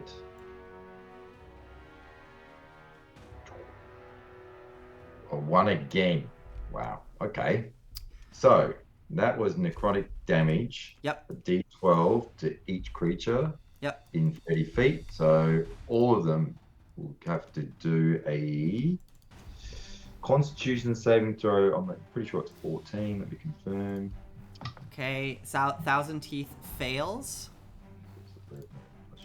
Constitution. Yep, 14 DC save for all of them. Okay, Thousand Teeth fails, all the children succeed. So do the children take half damage? Take none, I'm pretty sure. Okay, so go ahead and roll your damage for Thousand Teeth. Yep, if they succeed, or take a D12 of necrotic damage. So just the big mama. Yep. 6 Oh, damage, not okay. better than nothing.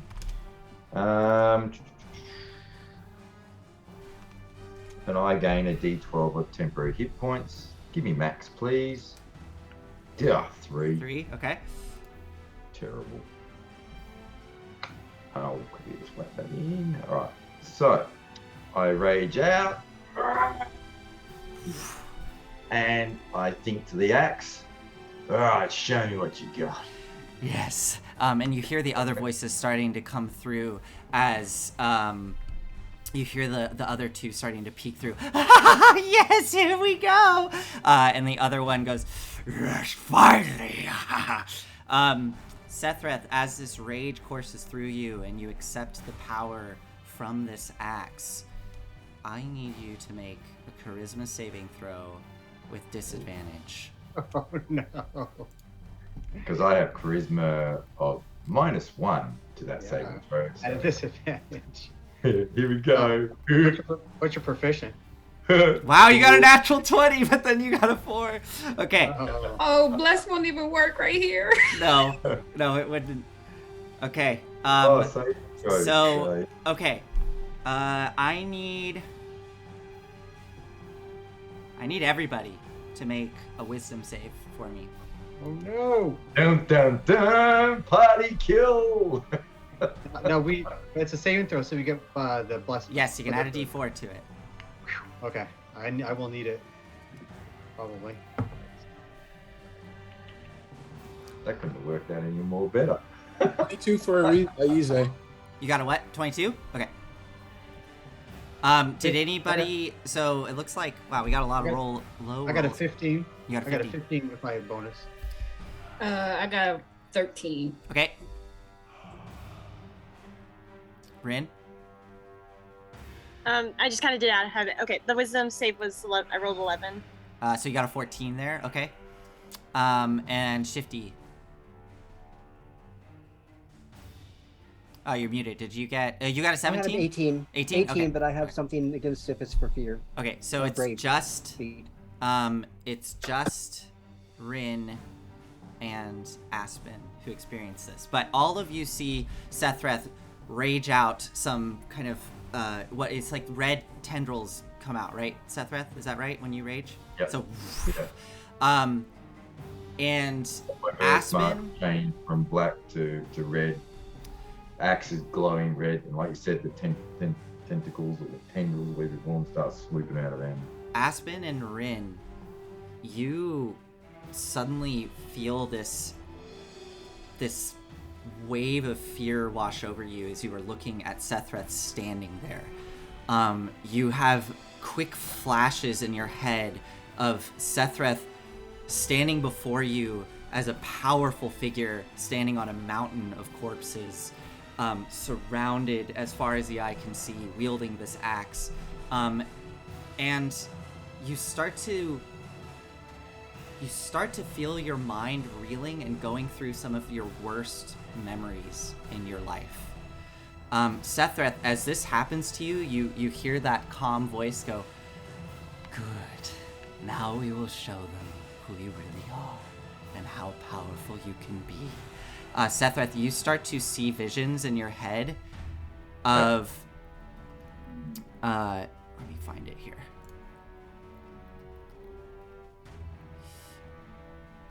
You see a towering armored figure, which is standing with their right hand raised up, palm facing outwards.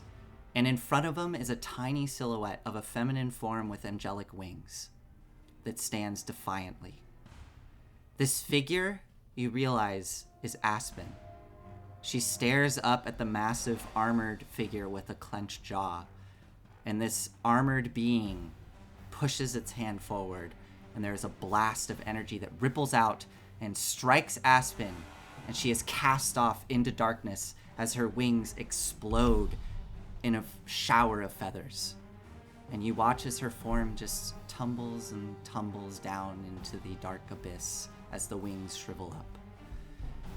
You then see a series of other images, and then you witness a woman, an elven woman, standing there in front of multiple other figures, and you realize it's Rin standing in front of her companions, Aize, Shifty, Aspen, Volric, but they all look down at her with judgment in their eyes.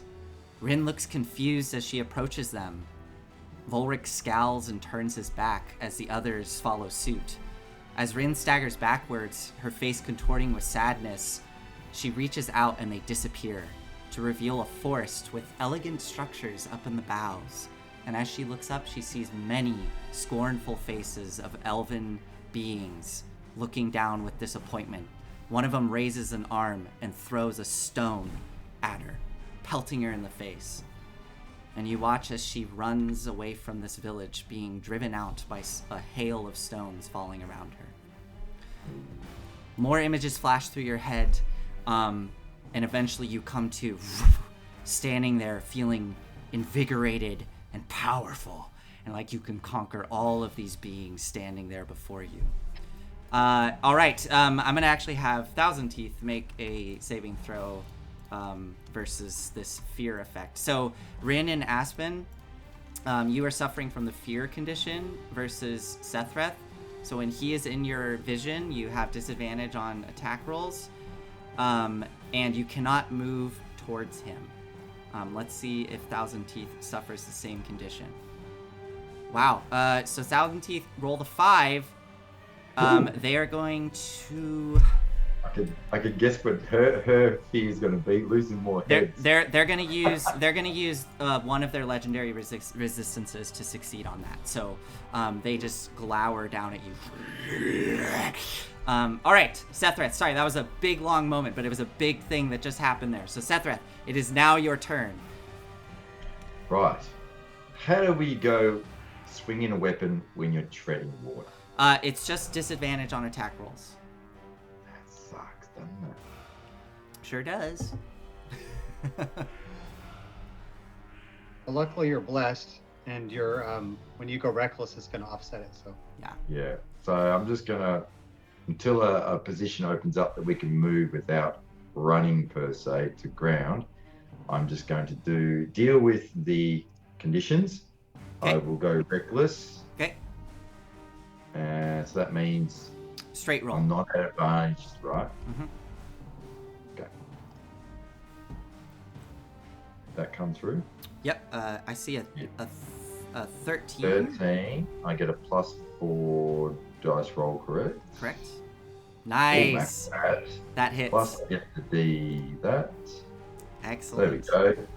So what's that? 17, 18, 19. Definitely hits. 13 points of damage. Okay. And my second attack. This will be need to roll as well, but this doesn't get reckless. This will be a disadvantage, which is the 12 anyway. 12. Sorry, how much damage was that? It was 17? First one was only 13 points. 13 points. Okay, go ahead. Second attack. Maxed out there again. Nice. Maxed out there. Nice. So what's that? 7, 20. You hit. You hit. 20? Yeah. And that's only 9 points of damage. That's pretty dismal. 9 points of damage. Okay. Yeah. Hold on. I gotta read something about this. In a single turn. Okay. So how much total damage was that? That was 9 plus 13. Yes. 21. 22. 22. Okay. Power to me, you pathetic creature! As the axe starts carving through it, Sethreth's managing to do this while treading water. You watch the heads reel in pain, but they are still intact, and they are getting ready to strike down on you. So Sethreth, you would have had to move, up to do that. 5 feet. Yep. All right, is that it for you, Sethreth? That is it for Sethreth. Okay, at the end of your turn, it's going to use a legendary action to lunge, and it will move its movement speed. So it's going to move out of your attack range, Volric, to here, going towards Aize, who blasted it with acid. You see it, all the heads lock towards you, Aize, as it... Sethreth, you get an attack of opportunity as it moves out of your range. Let's crit it and chop off a head. That would be incredible. Do it. 10 does not hit, unfortunately. Hang on. Oh yeah, that's true. Oh my god, you have so much stacked. Oh my goodness. That's 14. Hang on. Welcome to 3.5 again, baby. Yeah, no kidding. Okay. Well, yeah. Okay. It doesn't matter. That still hits. Oh, you rolled a d6 for the first one. I've done the d6 first. That's incorrect. So that's technically 12. a 1. So that's only a 12. Yep, So that doesn't 12. hit. Yep. Okay, so you try to swing at it, but it's too quick, and it pushes through the water, going straight for Aize. And that is your turn, Sethreth. It is now Eloise. Eloise is going to spread out a bit here, staying within 30 feet of you, Aize, and is going to cast Guiding Bolt at it. Hopefully hitting it.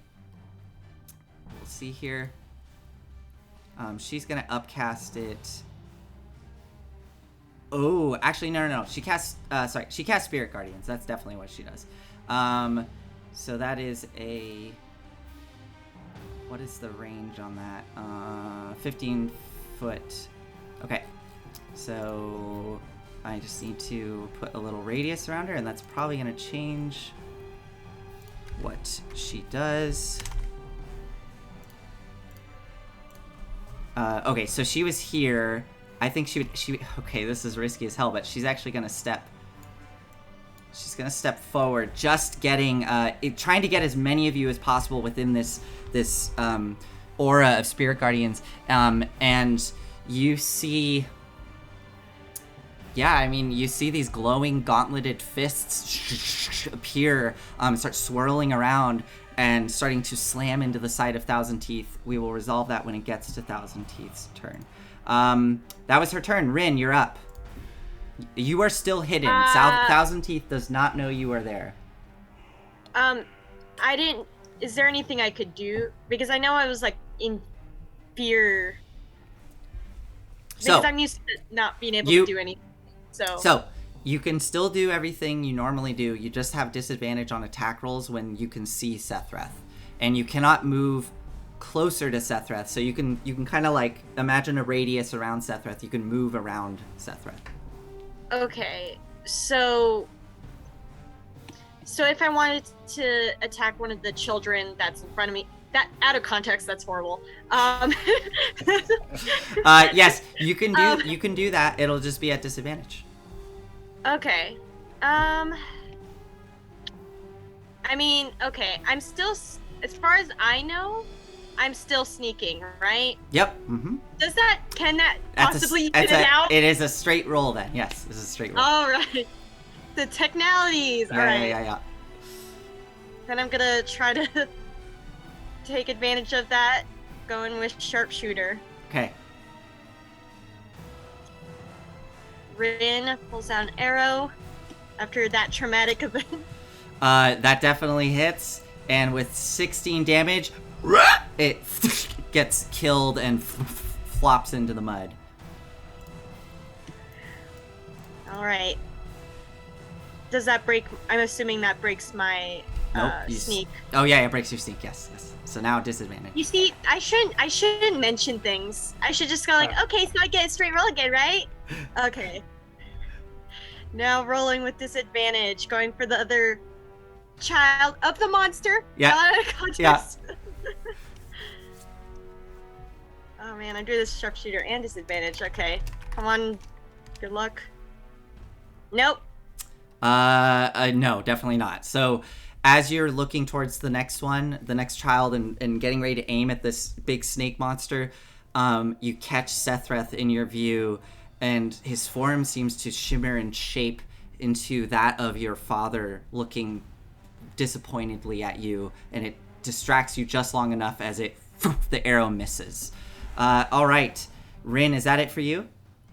I'm going to send out the birds. Go for it. It's over. Bert. Yeah, I'm gonna send him just to that same monster that I tried to hit earlier. Okay. And I don't think that hit. Well, no. Yeah. What is the bonus? Mr. Volric, what does my bird have for bonus to hit? To hit? It is it's Dex plus your proficiency. That's gonna be +6. +6, that hits. Go ahead and roll damage. Right.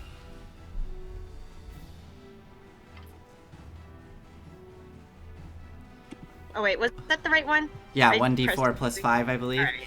So that is 6 damage. Nice. So Bert flies out, scratches into it, does not kill it. It tries to whip up and grab Bert, but it can't. Is that it for you, Rin? Yes, and he has flyby, so he's gonna hang out with me. Flies after back. the attack. Okay, Aspen, it is your turn. Same. Oh, Rin, make another wisdom saving throw for me. At the end of your turn. All right.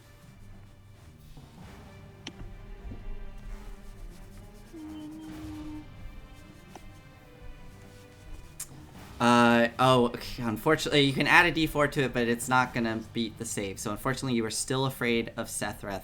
All right, Aspen, you're up.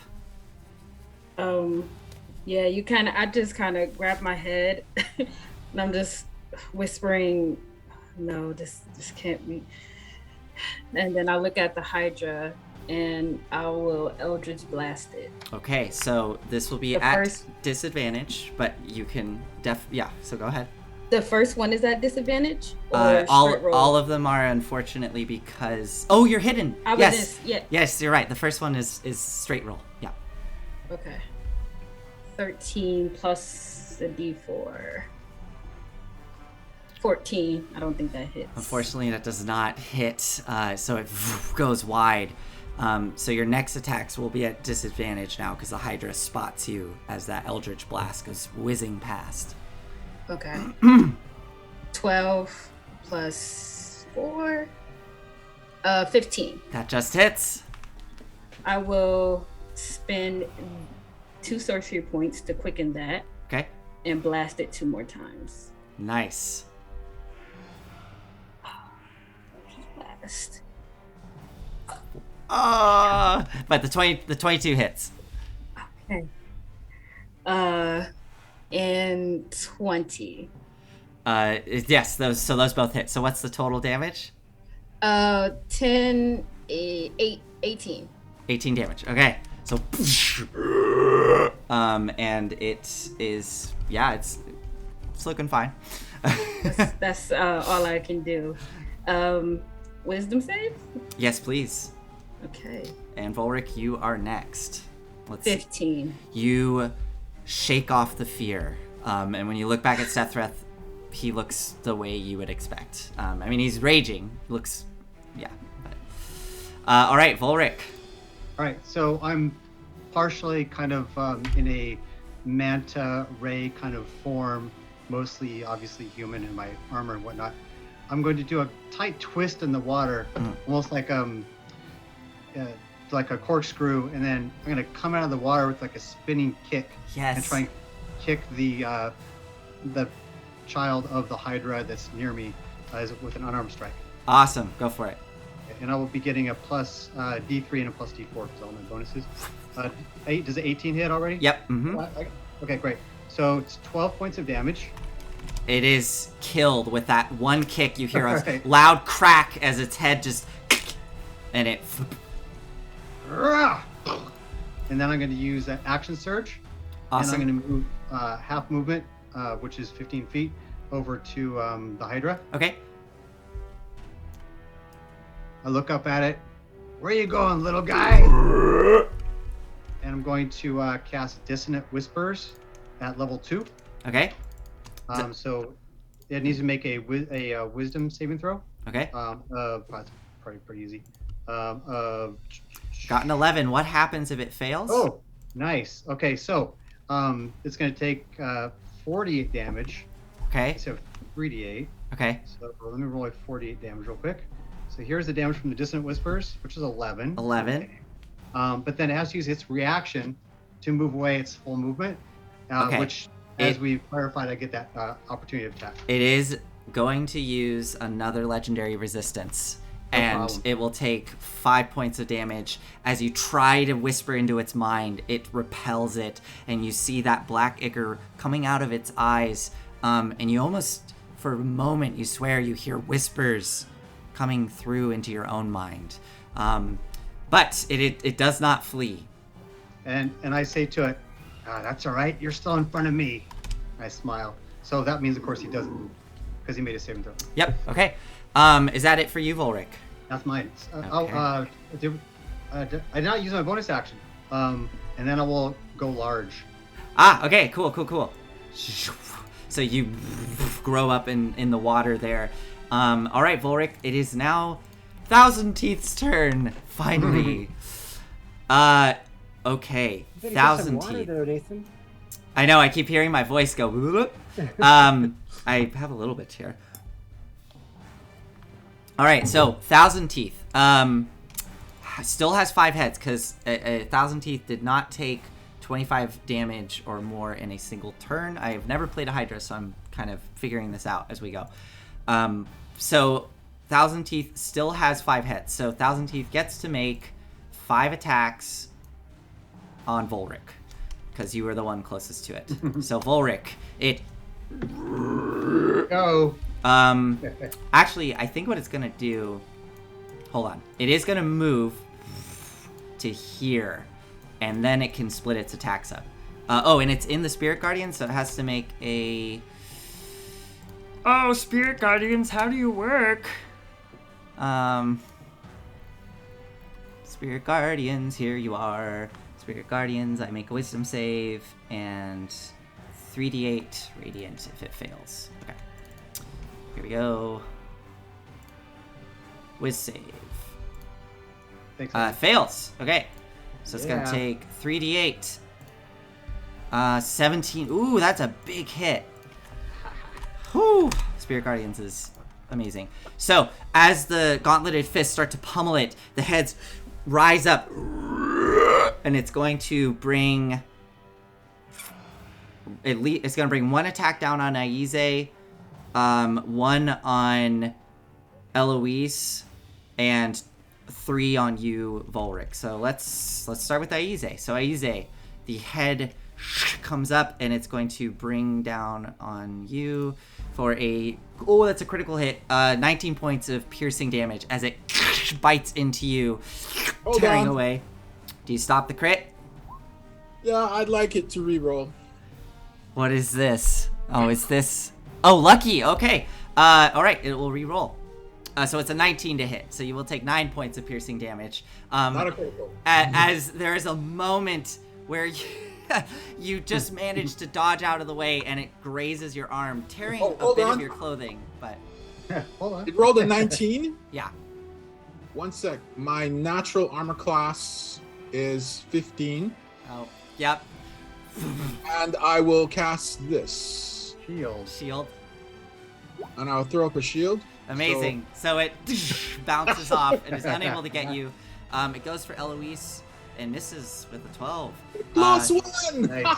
And for you, Volric, you get 3 hits. A As 22. it's coming in, I open my arms up and I say, "This is what I live for." All right, and it starts to bite down into you. This is a 22 and a 25 to hit. Do those both hit? Yep, they sure do. Okay, so you take 10 points of piercing and 7 points of piercing, so 17 points of damage to you. Okay. All right, that is Thousand Teeth's turn. It is now Shifty. Shifty sees that. He's like, oh man. And I have a question. Would I be able to jump from here to attack this guy if I ran and jumped? Like ran down the wall and try to jump and to attack it with Sure. Sure. Just make an acrobatics. obviously I need to do some kind of yeah, make an athletics or acrobatics check for me. Yeah. It's just All right, let's so just he's do gonna that. he's gonna try to run, Okay. and he's gonna. Let me get here. I'm just gonna get to the edge here, and then I'm going to do a acrobatics check first to see if I even Okay. reach the dude. And I rolled a 15. 15. Yes, that is exactly what you needed. So you leap across with the rapier out. Go ahead and roll your attack. And just like that, just like coming up like this with the rapier instead of like, forward, just both hands. It's just So go ahead playing and it down right in front of Sethreth here. okay, roll with advantage. Because you did stealth before. I sure did. So there we go. I roll with advantage. Oh, that was a 25. Natural 1. 25. Nice, Plus you hit. 3 plus whatever. And then hit it. And my plus 3 to attack. Attack is okay, yep. So it's going to be 11, 19, 25. You drive the rapier down into this thing, and it explodes under your feet, and you slosh right into the muddy water as it ruptures under you. So you are now in the water, but it is dead.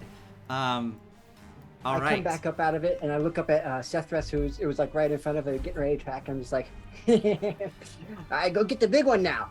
Awesome. Shifty, as you come popping up out of the water, having like fully submerged down into it and popping up, I need you to make a Constitution saving throw for me.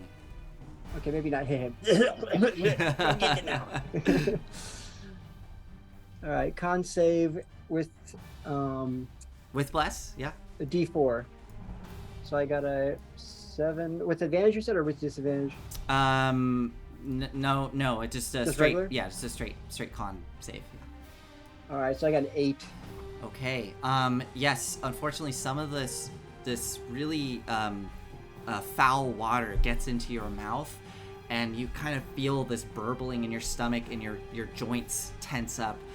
You are suffering from the poison condition from the filthy water. I can do a lucky, I believe, unless you're only allowed to do that one. I think I did that last battle. So can I do lucky real quick and do reroll that? Is that saving for throw? the feat? It's lucky racial halfling feat. Because you rolled a 1 Yes. on a d4? Is it work? That's right. When you roll a 1 on an attack roll, ability check, or saving throw, you can re-roll the die and must use the that reroll. is a bless roll. So Nope, I meant for mine because I got a 7. you got a 7. Oh, is that a natural 1? I don't think that's a 1. You are right. Yeah. Excuse me. Okay. All right. So moving on. Sorry. Are you good? Are you good, Shifty? Am I able? You said I'm poisoned right now, so that means I'm disadvantaged on most things. Yes. I think I did, but I used my movement, so I can't do anything else. Okay. Except maybe. Yeah, I can't do anything else. All right. All of the children of Thousand Teeth are dead, but at the end of your turn, Thousand Teeth will use one of its legendary actions to do Grasping Tentacle. And yeah, you both are within range. It's gonna go for Rin. So you watch as the side of this creature suddenly bulges the skin, and then it tears, and this big tentacle goes and shoots out of the side of it as it actually kind of moans in pain from it. But the tentacle lashes out and goes to wrap around you, Rin. I need you to make a strength saving throw for me. Run, Rin, run.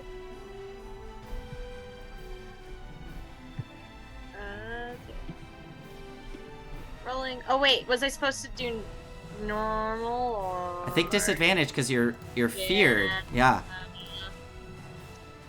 That. Come on, Erica.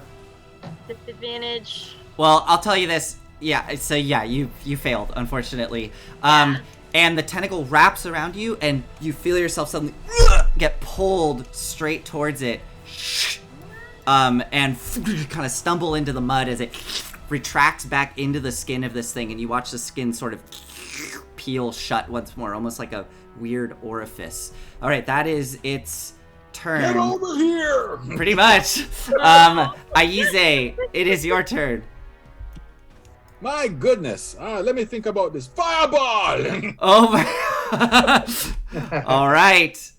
Rephrase. Acid ball. Acid ball. Okay, so go ahead. I will roll damage. I will roll a dex save. Okay. DC 16. Same as before.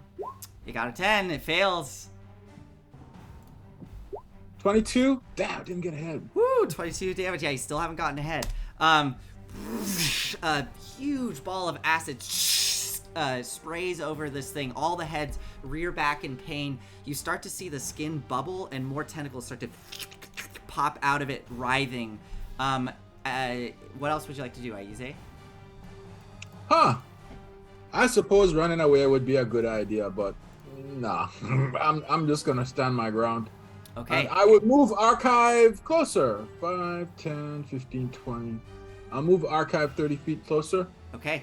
At the end of your turn, it's going to use another legendary action, and this time it's going to use Bite, which costs 2 of its actions. So it will go straight for you, Aize, after casting that huge burst of acid over it. So here we go. That's a 23 to hit. I think I want it to roll again. So you're gonna do lucky. Is this the lucky feat? Yep. Okay. I have 3 luck points. Got it. Okay. Natural 20. Cool. Oh, it's crit. So I think it gets to keep that because does it keep the new roll? You can use it Whichever one more one is time. the better for me. Whichever's the better for you. Okay, so then a 23 then. Okay, so 11 points of piercing damage to you, Aize, as it bites down on you. That is its legendary action. Sethrath. Oh, geez, I need to make up for this mess, eh? So I'm at half speed at the moment, correct? Oh, it keeps the reroll. I mean, it's okay. We'll just keep moving. We don't have much time. We'll look at it after the show and figure it out. Go ahead, Sethrath. How far do I have to go before I'm going to hit land so I can be walking? Yes, I'm not so half speed? land would be, you could get to like 15 feet here and you'll get on land. But would that cost me 30? 30 feet of movement, correct. Okay, that leaves me 10 feet afterwards, so let's do that. Yeah, it does keep the crit. I just read it. It does You're keep right. the crit. Yeah. So Are you okay with, then that's, if you want to give yourself back 11 and instead take 13. Okay, that's fine. Okay, cool. Crit's meant to be double damage? It does it automatically in, It rolls an extra dice, not Yeah. your bonuses are not double. So Sethrath, you go swimming through the water, leap out, run right up next to it. And I'm going to reset my rage. I'm going to rage again. Oh, okay. So you're gonna do a different rage. Okay. Yep. Let's see what you get. And the 8. 3 this time. What was a 3? A 3 is... so I get little pixies or blimps kind of appear around me, little spirits. Okay. Within 5 feet of one creature of your choice that you can see within 30 feet of you. At the end of the current turn, the spirit explodes, and each creature within 5 feet of it must succeed a dexterity saving throw, which will be a dexterity saving throw of 14. Okay. Or take 1d6 of damage. Okay, so So you... I make it here on the left-hand side, so it won't hurt anyone else. Float around one of the heads. Let's say it's a little demon. I was gonna say, yeah. So as you go into your, you focus once more and go into your rage. This weird little imp creature, and you watch as it's starting to kind of swell. And it'll explode when?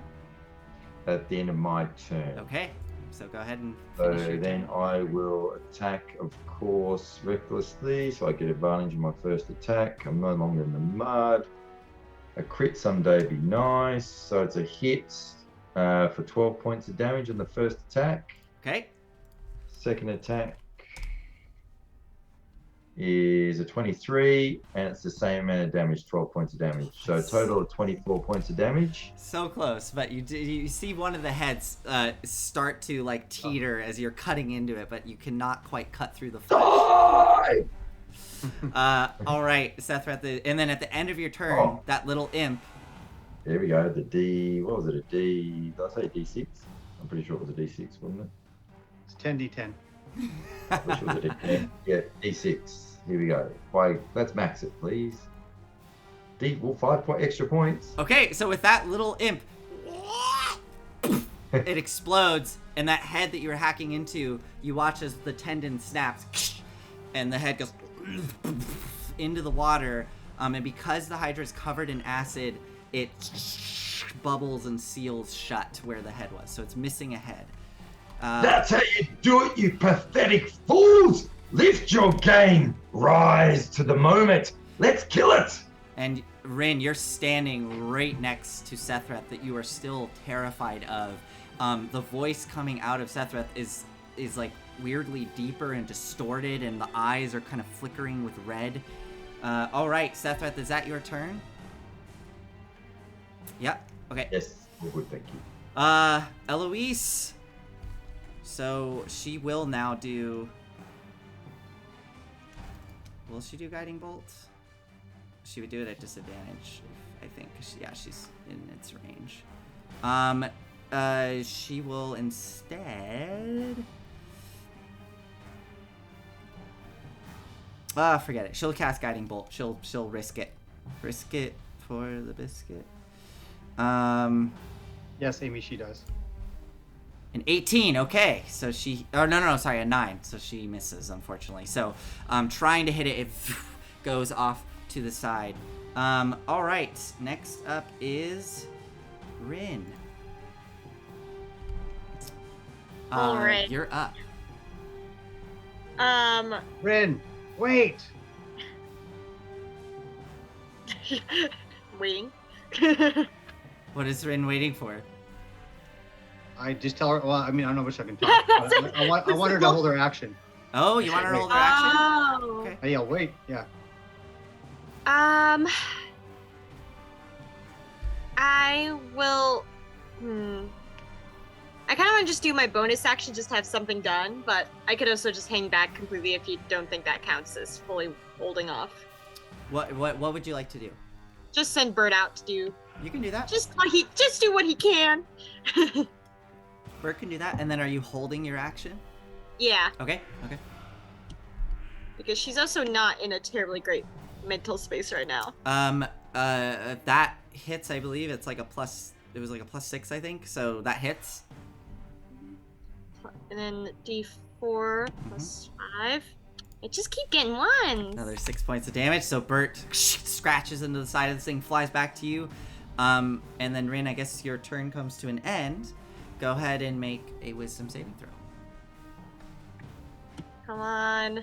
It's like, it doesn't help that he's like right there. Alright. Does she get to do that now, or At the end of her turn. But she's delayed her turn. She held her action, so that is now her reaction if she uses it. Don't know how I've managed to forget again. Is it normal roll for my wisdom? Wisdom save, for versus the fear, it's a normal roll. Yeah. Oh no! No. Oh, no. You cannot shake it. All right, that is the end of. Going through it. Yeah, that is the end of your turn. Aspen, it is now your turn. You've shaken the fear. Yeah, I would first like to cast Hexblade's Curse on the Hydra. Okay. Which will allow me to crit on a 19 or 20. Nice. I'm gonna cast Inflict Wounds on my axe. I'm gonna walk up to this mother sucker. And I'm gonna smack the heck out of it. Go for it. And I got a 19. Oh! Yeah. Oh man. All right. Oh, and that's 12 plus 3 extra damage. 'Cause I don't know if Hexblade Curse is doubled on crits. I'm not sure. It will double all your dice. All dice. Oh, my Whatever dice? bonuses you Yeah, get are not so- doubled. Re-roll your dice. I rolled It's, I rolled a 5 on the dice. You roll. You rolled a D8. 5? Yeah. Yep. Now that's So- what I call a smack. Re-roll a D8. Smackdown. So hold on. So you rolled a 5, so that's a 10. So now add your modifiers. Plus 7, Okay. plus So 3. So 20. 20 damage. That's awesome. So as the axe slices through it, you watch the skin peel back and burn with this infernal energy. This thing is looking really hurt, and you're seeing its skin itself is kind of bubbling and pulsing as its head's all real in pain. I kind of turn my gaze to Sephiroth, and I'm pointing my axe at him. Okay. So You're Sephiroth. scared of me. Oh, you don't have to be scared. Oh, you are. Awesome. Volric, it is your turn. All right. I twirl my sword, and as I twirl, the flames grow more and more. And I say, Thousand Teeth, I forgot to introduce you to Rin. She's my friend! Rah! And I'm going to swing at him. And I will be using a mobile flourish if I hit, Okay. which I'll explain if I hit. Okay. I'm opening all my pluses. I'm going to make that happen. Thanks to my home slices. All right, so here we go. I'm going to be around extra D4 and a D3 if this doesn't hit. Actually, I already got my D4. Yeah. Does a 19 hit? Yeah, definitely hits. Okay, so I do 10 points of damage plus a D6 from a mobile flourish, which uses up my inspiration. Okay. Another 2, and then I get to push him back 5 feet, no saving throw. Okay. And when I push him back, as you know, if you're grappled, you automatically lose the person that you're grappling. Yes. Awesome. So and as a description of it, I cut deep into him. Oh, yeah. and also sorry. Yeah, no, and no. Also plus, I was plus gonna 2d6 say. damage. Plus 2d6 damage, So right? go Do I ahead and kill him? describe Is that it how you kill him. All right.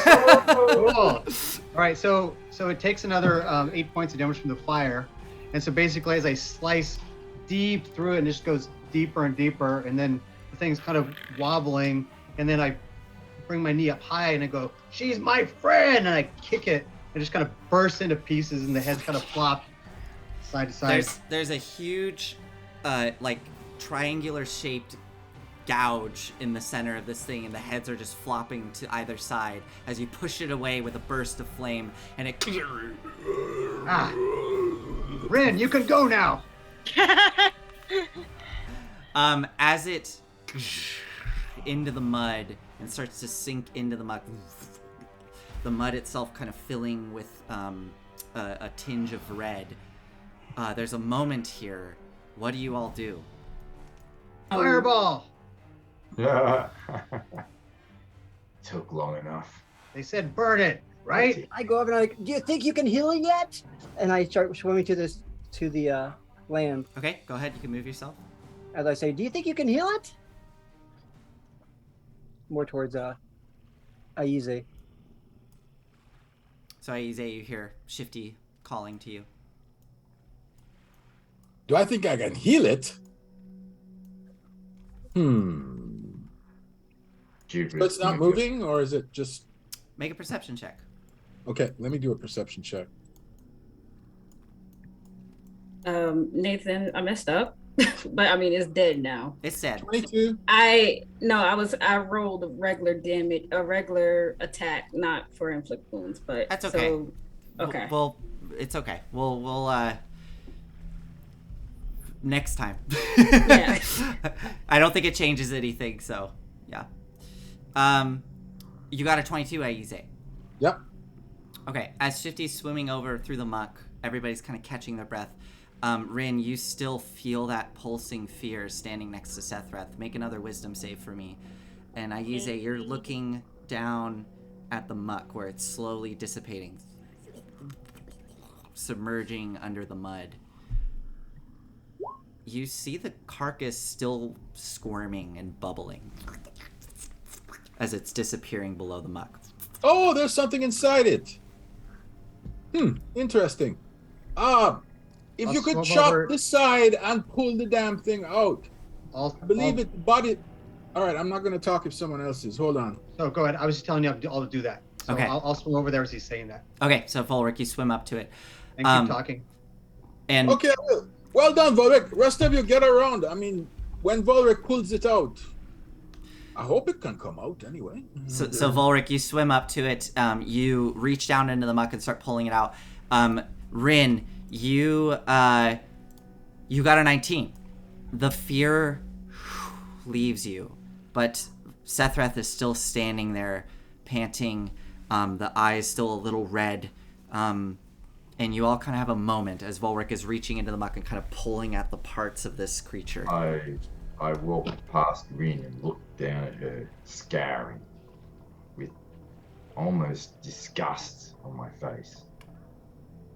Outcast by your own kind, huh? Not something to be proud of, is it, pointy ears? And I stroll on, and I go over to Aspen, and I look down across at her. Not so high and mighty after all, thou who has fallen from the heavens, lost her wings. Yeah. Turns around, looks back at Aize and what they're doing. So, wizard, how are you going to kill this thing? I turn around and look behind me because I have no idea who he's talking to. And then I turned back around and said, let me whisper it to you. Come closer, my friend. Don't play games. No, come here. Come closer. Come here. No. You're going to miss out. I won't be able to tell you. But if you want it that way, fine. I just glare at him. As you're glaring, Sethreth, you hear the voice come into your head. Good. You're starting to show promise. Starting to show some leadership, some assertion amongst all of these folks. We can guide you further. As the voice kind of dissipates in your mind, Sethreth, that feeling of power also dissipates. And you find yourself standing there. However you choose to react is up to you, but you kind of feel your own thoughts coming back to you. Am I aware of exactly what's transpired? Sort of. It felt really good. You felt amazing and powerful, but you definitely are aware of what you said to everybody. That part I wanted to know. Yeah. So he's gone from being very arrogant. His whole presence has gone from looking down to almost sheepish now. He's side glancing around everyone, thinking, "Shit, what have I done?" I gestured to Sephiroth again. I said, "Come here." I nod and quietly just kind of come over with my head down. I turn the wand around so that the heavy end is up. And I lean back with my pencil-thin arm, and I smack with the end of the wand. So doing no What was damage, that but for? just a little. Yeah, I mean, I can't yeah, damage. yeah. I have -2 on strength. Yeah. And then I said, if you ever call me that again, I will I will do something rude to you while you're asleep. All right? Etc. Wake just up, like you a will stun wake mullet. up and you will need to go to a doctor to have it removed. Do you understand me? All right? Yes, so easy. I understand. How could you say something like that? And Rind, Oh. how did you say something like that? I mean, you call me out. I mean, you make it sound like wizard is a dirty word. Wizard. What the hell is that?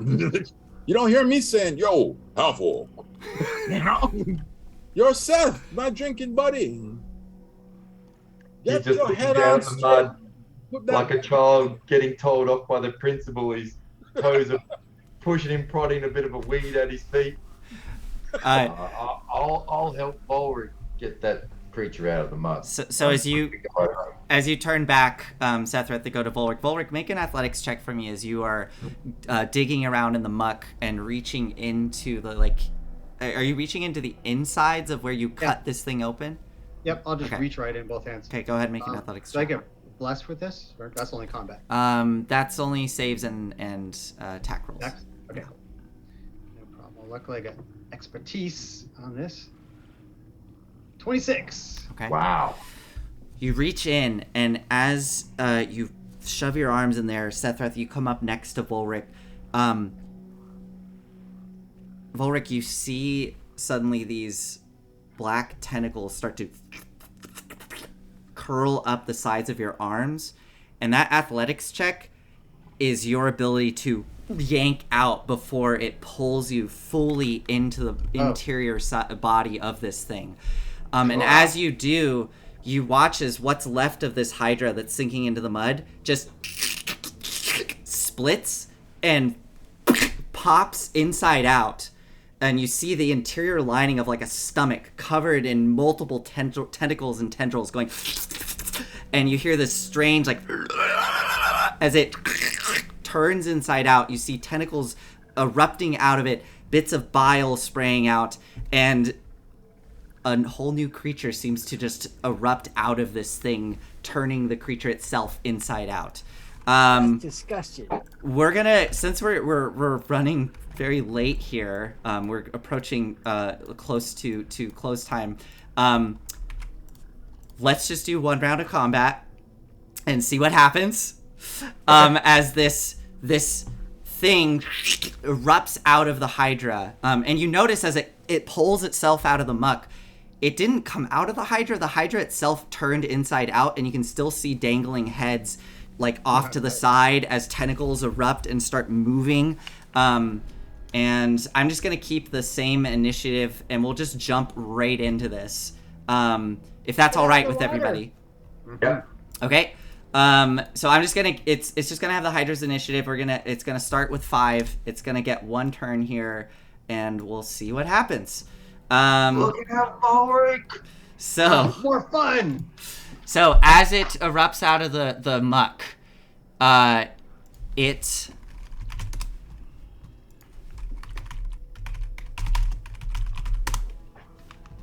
It's an ugly bugger.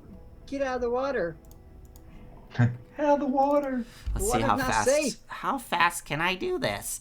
Okay, so it erupts outwards, and you watch as some of the stomach lining with these like bits of cilia on it kind of puckers up, and an orifice forms, and it sprays bile in a line. It's actually, it's gonna move to here.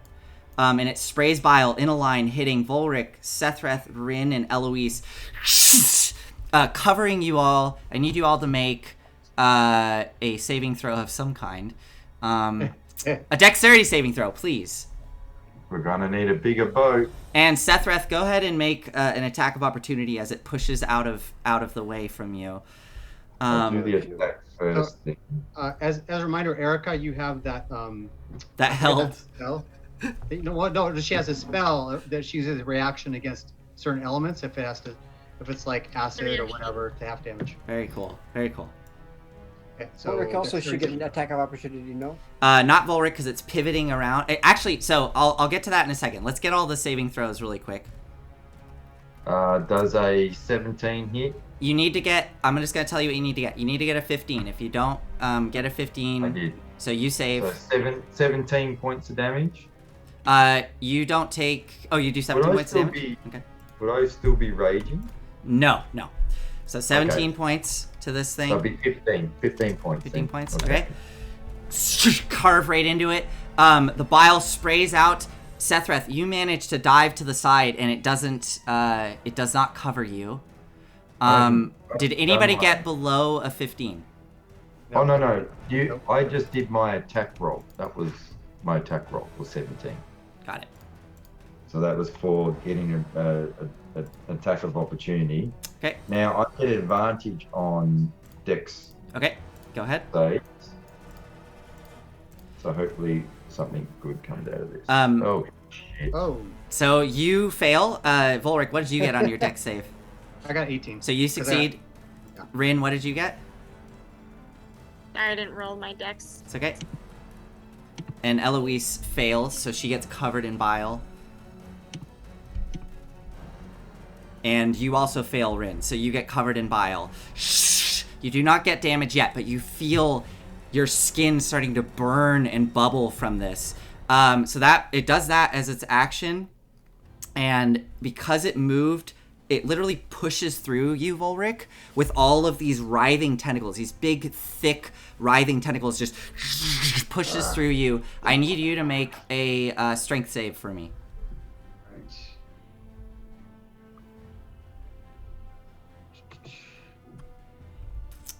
I have advantage because I'm extra large. You fail. So you Oh, you hold on. Plus D4. okay. 14. You fail. So you fall prone into the muck. I need you to make a con save for the awful water, and I'm gonna see if the spirit guardians. Am I able to displace that with the manta ray or no? Oh, that's Would that be fair. fine? Yeah. I'll give you that because you have the. We'll say the manta ray cloak actually covers over your mouth as you fall in. Awesome. Yes, Spirit Guardians, it will make a wisdom save, and it fails, so it will take 3d8. Thank you, Imee202, really appreciate that. Hey, Helen! Woo! 13 points as it gets bludgeoned by the gauntlets, and that brings us to Shifty. Go ahead. Let's try to blast through this as quick as possible, so keep your actions simple. Can prestidigitation clean off muck like the bile? You'd have to use one cubic foot. Yes, but you'd have to use your action to do so. So you would sacrifice your action doing so.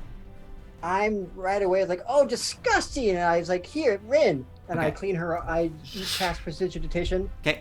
Are you okay? And So- then I'm going to say, screw you, and then I'm going to use my cunning action to hide behind Aspen.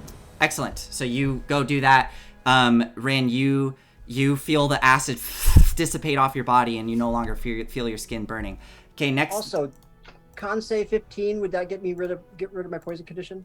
It lasts for an hour, so unfortunately no. Okay, so I'm still poisoned. Yeah. Okay. Aize, what do you do?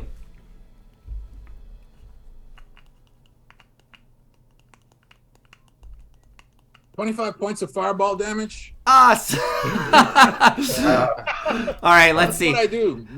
It'll make a dex save, and it fails. The fireball burns around it. You hear a horrible screeching as it starts to shrivel and burn. Taking us to Sethreth, it's you. Well, may as well rage out. Why not? So, because oh, that's right, I'm prone. Never mind. No, go ahead. All right, let's roll the luck dice and see what we get this time. 5.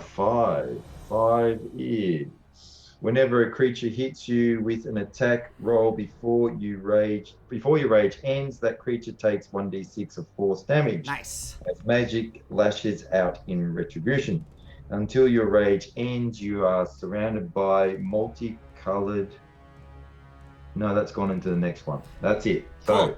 So you rage out. There's that energy burst once more. You hear the voices in your head. Yes, let's go. Yep. And go ahead and do what now you're with my 2 attacks. I'm gonna have to move in. You can do it. You slosh into the mud. Reckless. 26. That It's a hits. hit, so that's straight up 16 points of damage. Nice. Six, Carve into it. You see pieces of tentacle falling off into the muck. This thing looks really messed up at this point. 11 won't hit. 11 does not hit. Wow. And is Bless still going? It is... Sure. We'll say it's the tail end. Oh, make that 15. That just hits. Go ahead and what's the damage? So that's a total of 16. 16 is 16 damage.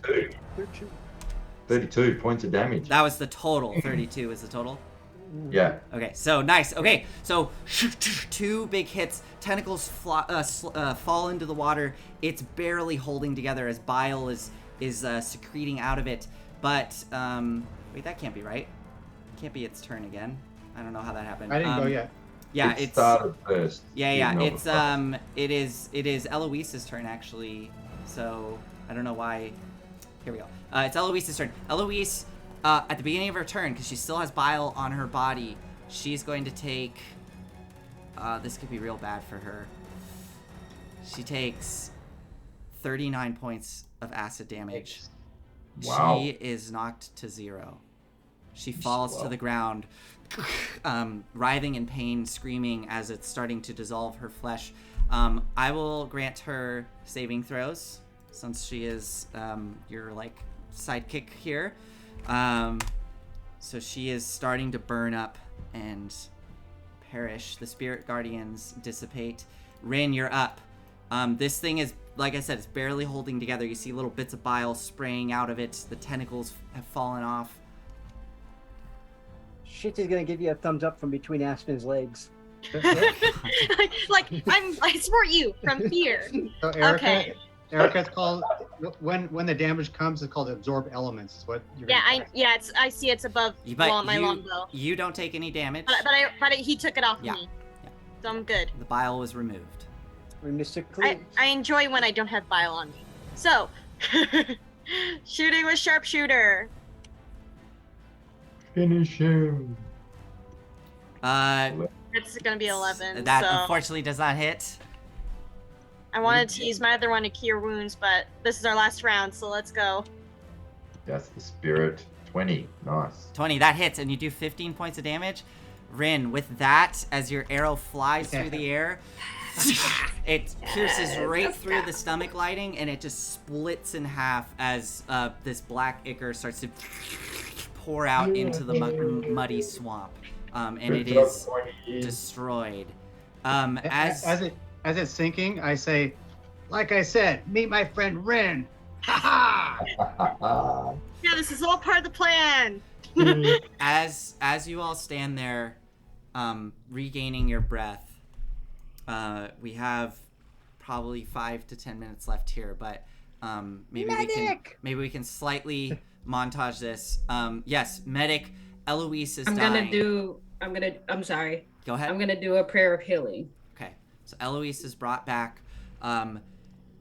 Just even with the healing, Aspen, you notice that Eloise now has very severe scarring on her arms, like all parts of her exposed skin. Her face even has a little bit of scarring. Even with that healing, this was a severe hit to her. But she recovers and actually pulls you in and kind of embraces you, panting as she comes to consciousness. Sethreth, what do you do as everybody's kind of catching He their breath? walks off to the side, kind of slumps on a log and just sits and watches everyone. He's feeling pretty torn up with inside. One part of him wants more of the power, got the taste. The other part's petrified by it. Okay. Aiza yells at him, "What are you doing over there? Come on! We had a victory celebration." That's about as far from normal as you've ever been, Sethrith. Let's go. I told you to go get it, but woo, you really did. But don't ever say that stuff to Aspen again. I'll walk over to him. Okay. I put my hand on his shoulder. I say, really? This is not normal. Agree. I agree. I message him. A bad day. That's all. Bad day. I message him in Cantrip and I say, "No, between us, what's wrong?"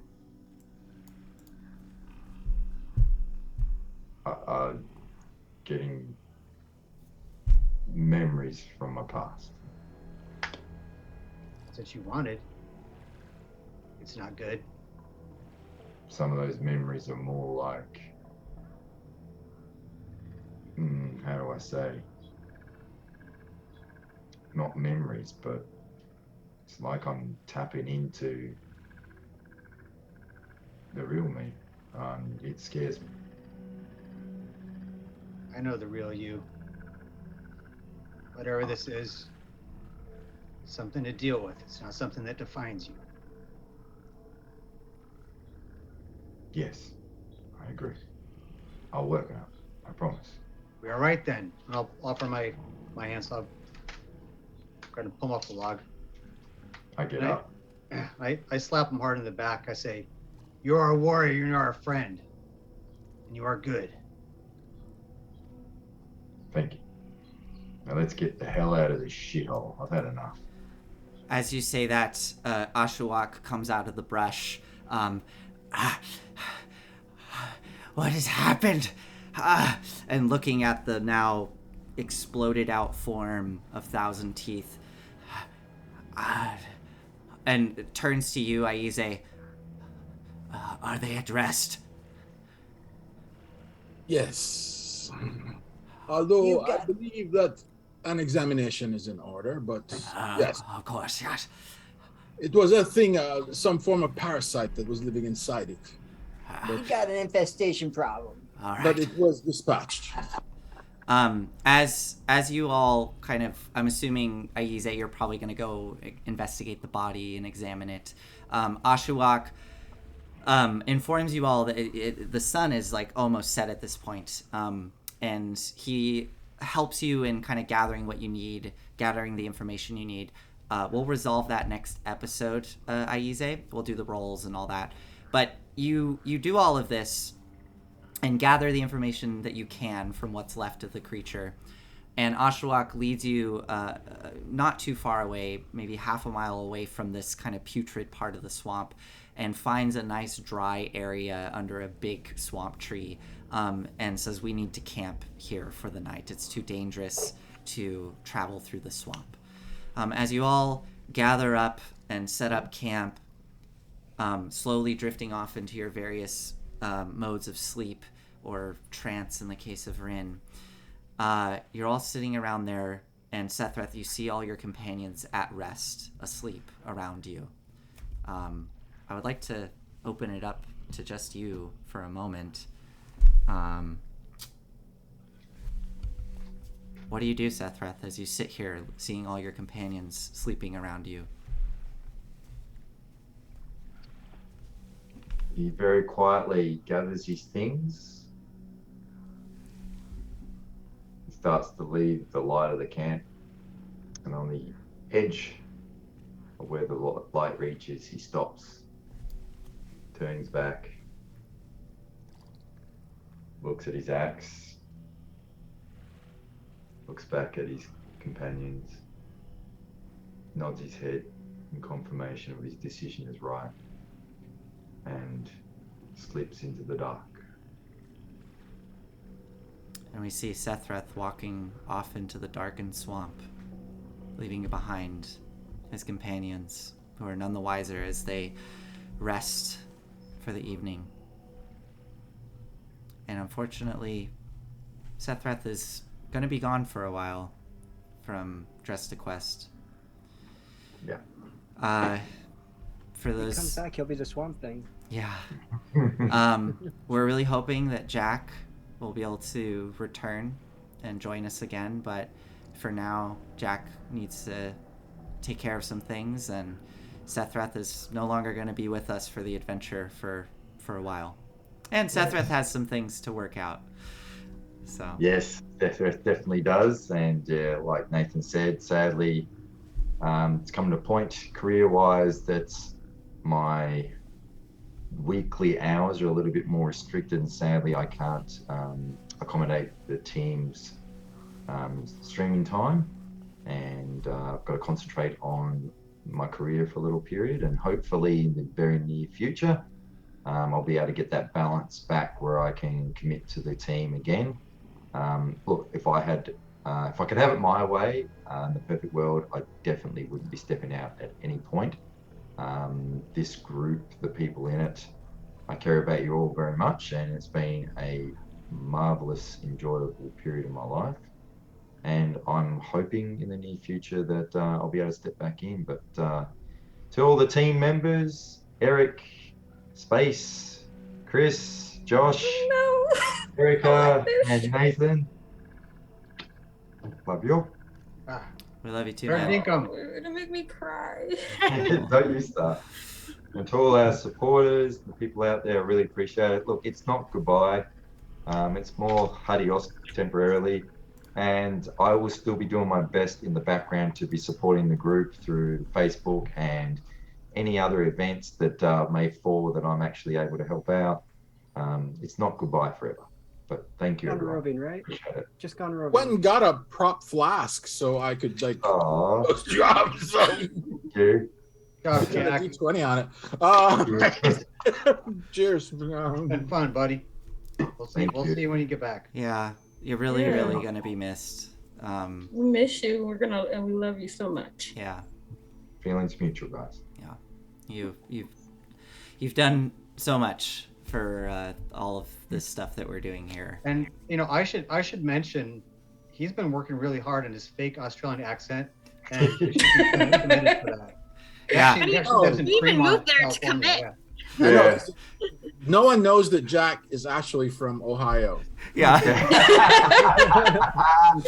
Yeah, but Well, now go on. everyone knows, Jack. Your secret's out. You're from everyone knows background- now. I'm Yeah, from- I bought the Aussie flag on eBay and got it shipped over. Yeah. yeah. See Uh, you when you get back from Droven, Jack. Yeah. Yeah. You'll be The back. herd needs me. You'll be Gotta go back. put my cowboy boots on.